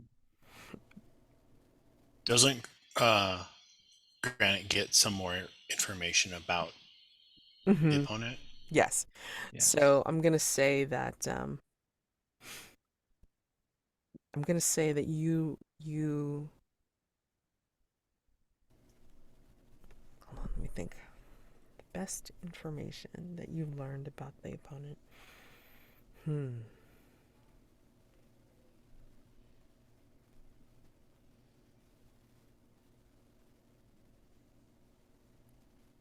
Somehow and you can call it arcane bullshit or whatever, but I'm gonna say that somehow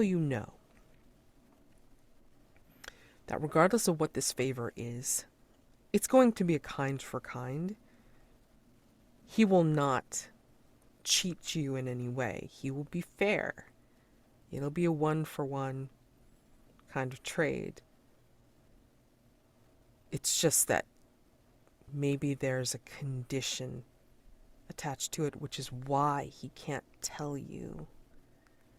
He has some sort of curse upon him that doesn't allow him to say what it is until after the terms of hospitality have been met.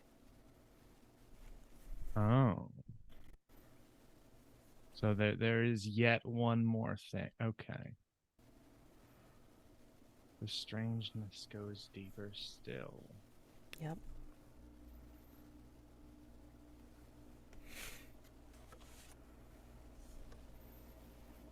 Now, mind you, I'm like hand waving a whole shitload of like Arthurian type stuff. So, I mean, like, if Oh this yeah, turns out to no. be like the strangest A24 movie you've ever seen, don't be surprised. I'm just saying. You, you know I'm here for that. And I've been doing it myself. Exactly. Frankly. Yep. Because none of these motherfuckers can give me a straight answer. Not even the rocks. And they're not usually supposed to lie or whatever. Well, I mean, No, I know.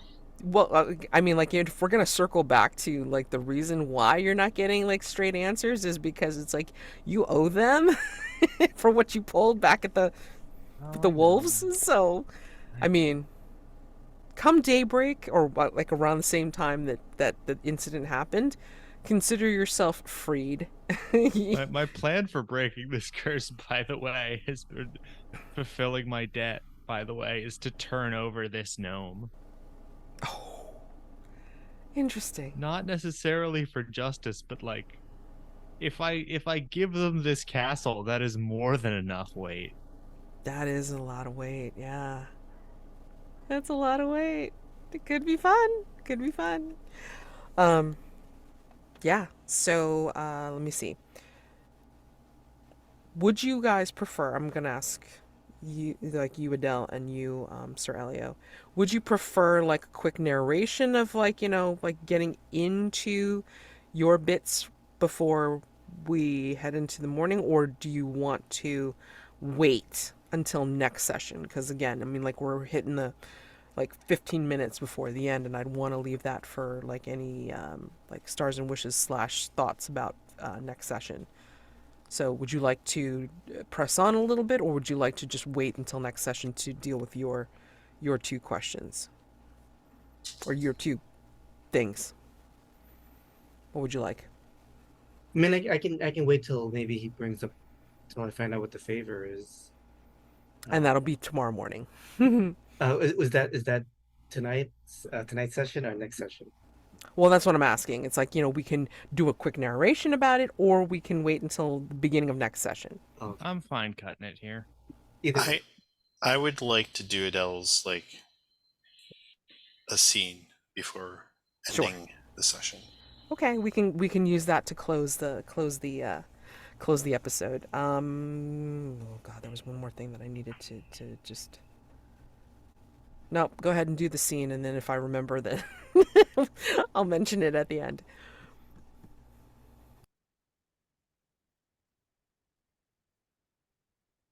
Okay, so at some point later that evening, Ydell bids his companions good night.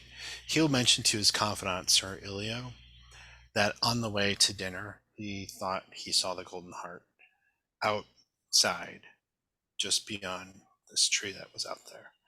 So he says, I'm going to take some blankets and things. I'm going to sleep outside, get some fresh air tonight, and ponder, on what we've experienced so far.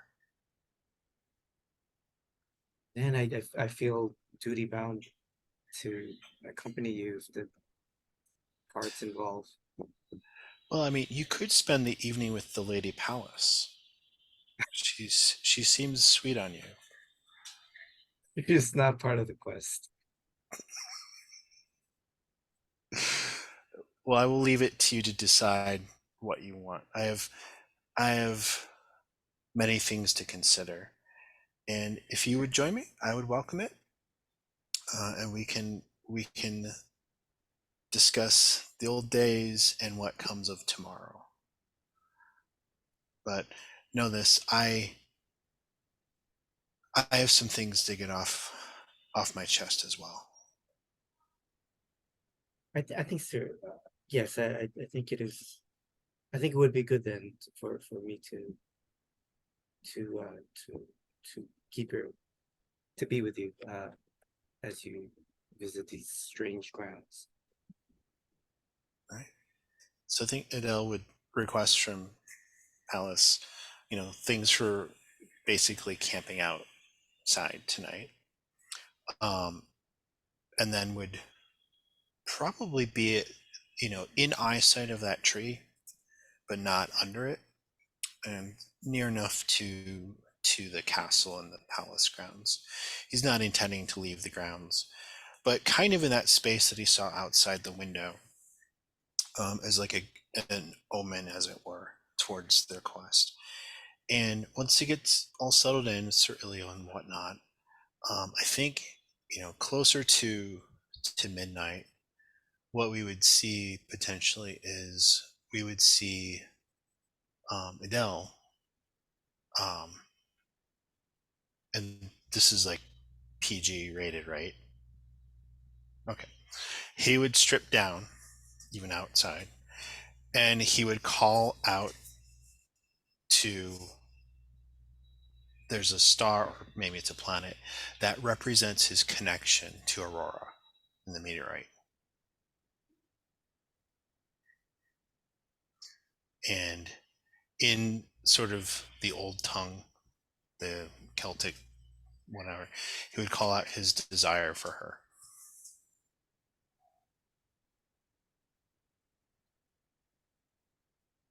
Does this come out as a song or a chant or something? Yeah, yeah. It's probably some probably what it was. It's not exactly a song, but it's probably close to that. Yeah, like a chant. And I'm pulling on my second dilemma, Oh wow. which is service indeed as night by day, but desire and feelings to her as a believer by night. Oh, that's beautiful. Sure. Okay. Yes, absolutely. And I think that, unless you want to add more, I think that's kind of like at least where I see it cutting. I think, yeah, I mean, as we hear this chant, we see the camera pan out onto the grounds as the stars are shining above, and I think almost as an answer, but we're not sure because the camera has panned away Mhm. from Ydelles. I think we see as an answer to the chant. I think we see like one of the stars almost detach from the rest of the sky and then kind of not fall down but kind of float down and come into view, and then it kind of like does that weird like flare as it rests against the silhouette of what looks like a stag with many antlers in the night. Oh, nice. Yeah. Love it. So let's do a quick end of session thing with each person. Okay. Um, so I don't think anybody failed any rolls today. No, nobody did. Okay. Um, but at the end of every session, you mark additional XP as follows. If you made the battle move at least once during the session, mark 1 XP. If you endured heartbreak during at least once during the session, mark 1 XP. Okay?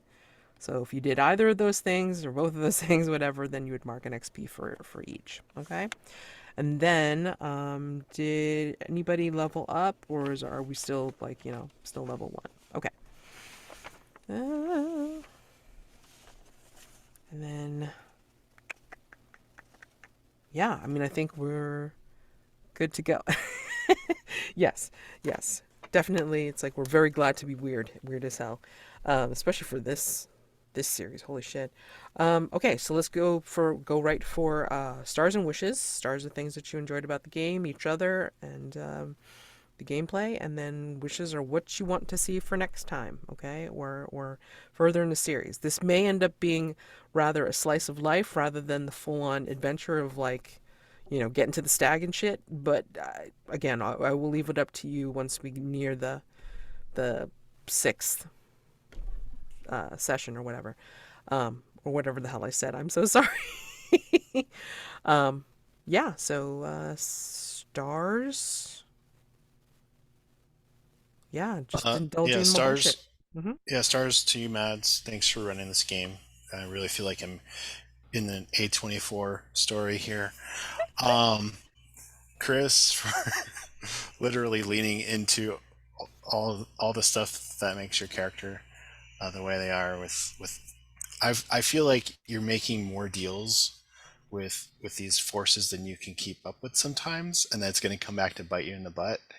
But I think it's going to Nope, be not me. I'm built different. Stronger than the gods. Better even. Oh my god. so it's been fun. And Sir Elio is like he's like kind of stuck between her shenanigans. Um, but he's making wise connections with the local, and I'm really seeing something coming forward for Sir Elio to really spark some dramatic moment. I don't know what that is, but I'm waiting like for that episode, where we get to see something different or not. So I don't know if him sharing my campsite with me as I have this encounter with this thing is going to change his feeling towards my character or not. But there you go. This is what you do with your confidant. You share intimate moments with them. Um, the host was great. The palace, like it's all been great. So thank you, Chris. Thank you, Rod. Thank you, Max. For wishes, I don't know. Things are progressing okay. I think, some kind of progress towards the quest after we leave here, but that'll happen or not. Yeah, how many sessions do we have left? It's 3 more, right? I think so. Yeah. So like one more shenanigan and then the golden heart. Yeah, that sounds about right. I mean, this doesn't have like the same kind of structure as like a car from Brindlewood, which is great because I mean, like, I just need some variety. But I mean, like, trying to figure out misfortunes and stuff for you guys is hilarious. I will say.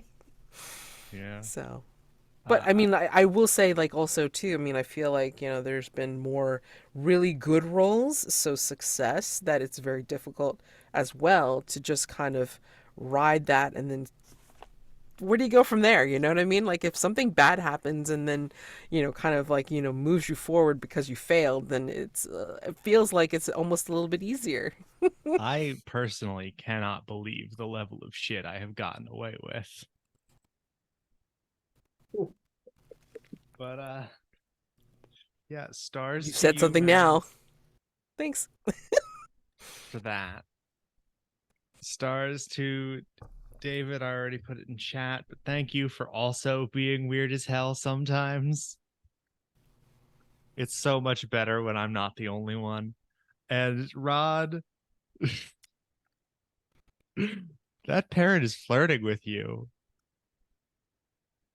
It's such like you're over here having a completely different genre of weird shit happen, and I am obsessed.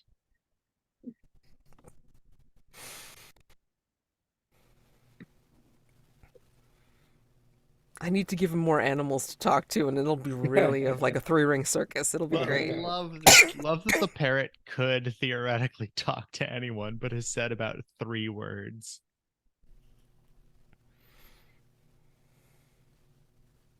So much winking. Yes, so much winking. True. Wishes?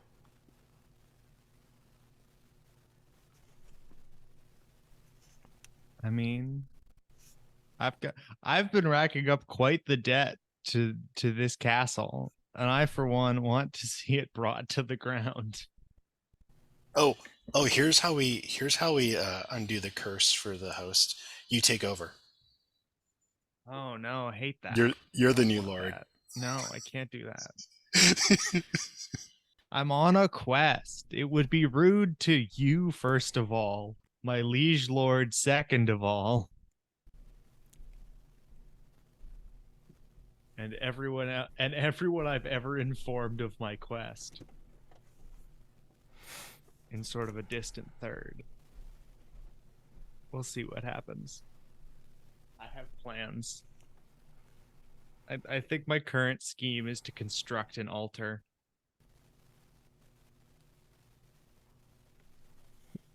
That could work. Or a cairn of some kind.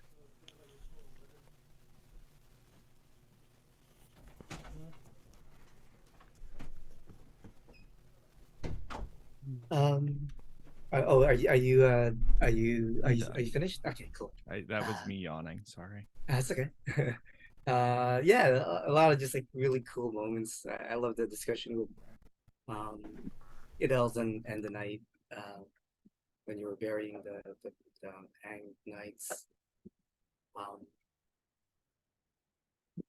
yeah, the whole thing like my Bertolac asking if he's in the presence of knights, and Ydelles saying, "Oh, if you captive departed," and the line about the tending for some people are called to tend to lives, and the others are called for the tending of spirits.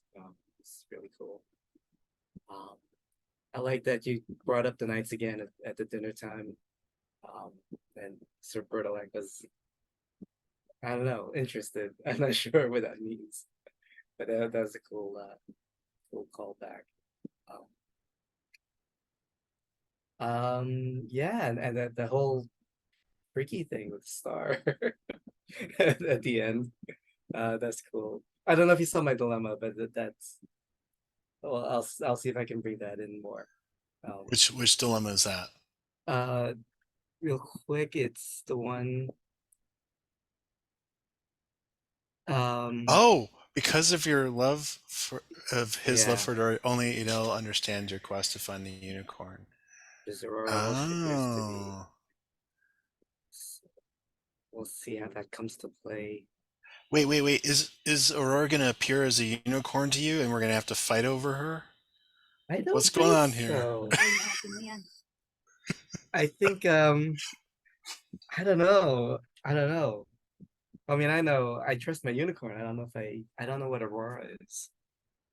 I don't know what Aurora is either. Just, you know, she's like love incarnate or something, or the destroyer of worlds. Who knows?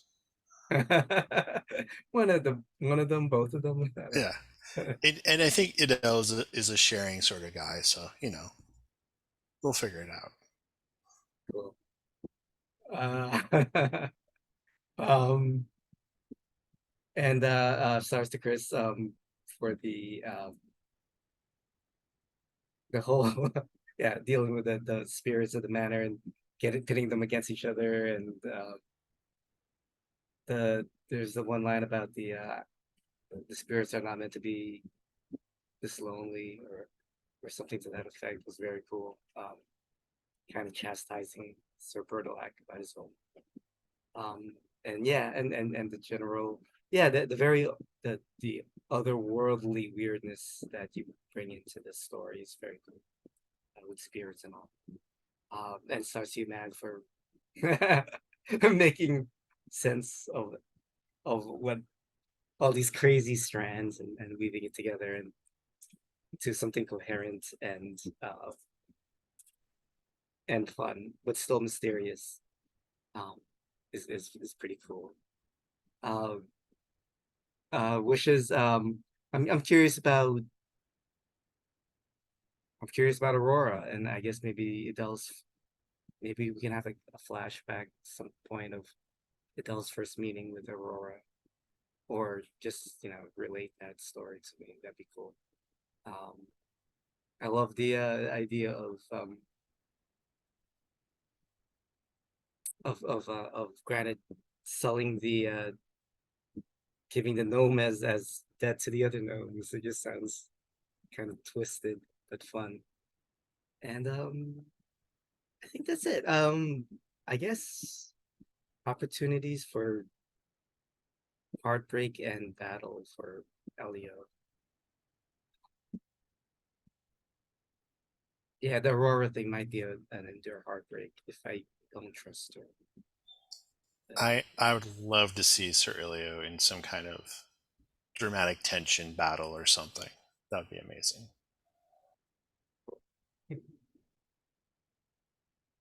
So thanks. Yeah, I would love to see that too. So I'm just gonna put that out there as a wish, as well for next time, or for the future sessions. Um, yeah, stars to everyone. I mean, I just felt like I was getting like all sorts of different vibes where, like we're nearing the end of the wuxia drama that we're mystery drama that we're watching on Sunday nights. And I think it's funny because it's like there's like little themes that kind of run, the musical themes that run through for each character depending on what they're doing. And it's like, when there's like the little romance thing or whatever, then it kind of like has this very pensive like tune that comes on. Or when somebody's being like very himbo-ish or just plain goofy, then some weird flute music comes on. And then I just felt like I was hearing these different musical themes in my head for what the hell you guys were doing, and it was hilarious. um so I mean, yeah, stars for just the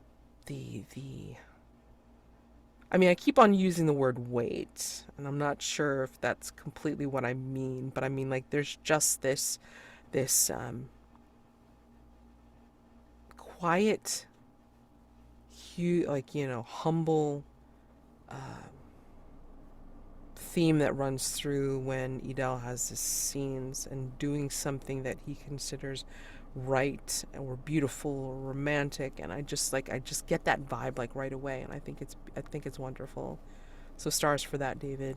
um Elio, it's like, I don't know what it is, but like, you're Dr. Doolittling your way through these episodes so far, and I'm here for it. I just think it's funny.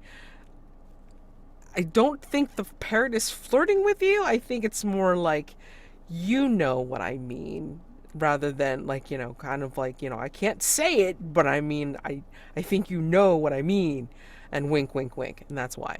Um, and then Granite, you're just, wow. Yeah. The weirdness is abounding, and again, I'm here for it. I just think it's hilariously funny that you're acting a little bit more like a villain than you are an actual like sorcerer. So you may want to consider that as when you level up eventually, you may want to consider taking a playbook move from the villain for funsies, because it seems appropriate. Um, there's no hustler in this, and there's no hustler playbook in this game, so we can't say like take it from there. Um, but yeah, I'm excited to see what you guys do next, especially like for those like more vulnerable scenes together. Maybe like Granite needs to have like an intimate moment, or like a pensive moment with like some gnomes, or just be the, I don't know, just be the foil like, or the contrasting moments from like the buddy slash quiet moments, and then just be all out like, okay, let me see how I can get away with this next thing. That's kind of like the energy I feel back and forth, which I think is pretty funny. um so yeah, stars to everyone tonight for dealing with my bullshit, and you know um responding to their each of the different situations, because I wasn't sure how everybody was going to get through it. And then yeah, here's to seeing what happens over the nighttime, and I'm excited to see what you make of Sir Bertilac's favor in the morning, for sure. And like some of these other wishes that I wrote down as well. So hopefully we'll get to see those. Or again, I mean, I'm perfectly happy if the main story, which is going after the Golden Heart, isn't necessarily, again, fulfilled, because it's more, I think this is more of like a one of those, it's more about the journey than it truly is about the end game. And so, yeah, I mean, if the characters learn something a little bit about themselves and each other on the way, I think then we're still a success, and I'm hoping you're having fun doing it. Um, yeah. So, knowing is half the quest. There you go. If there's anything else, it's like, you gotta bring it up now, or we'll carry over into our next session, where we will begin with um, the night vigil, I guess we can call it. Okay. Anything else? Thank you. Alrighty. Take care. Yeah.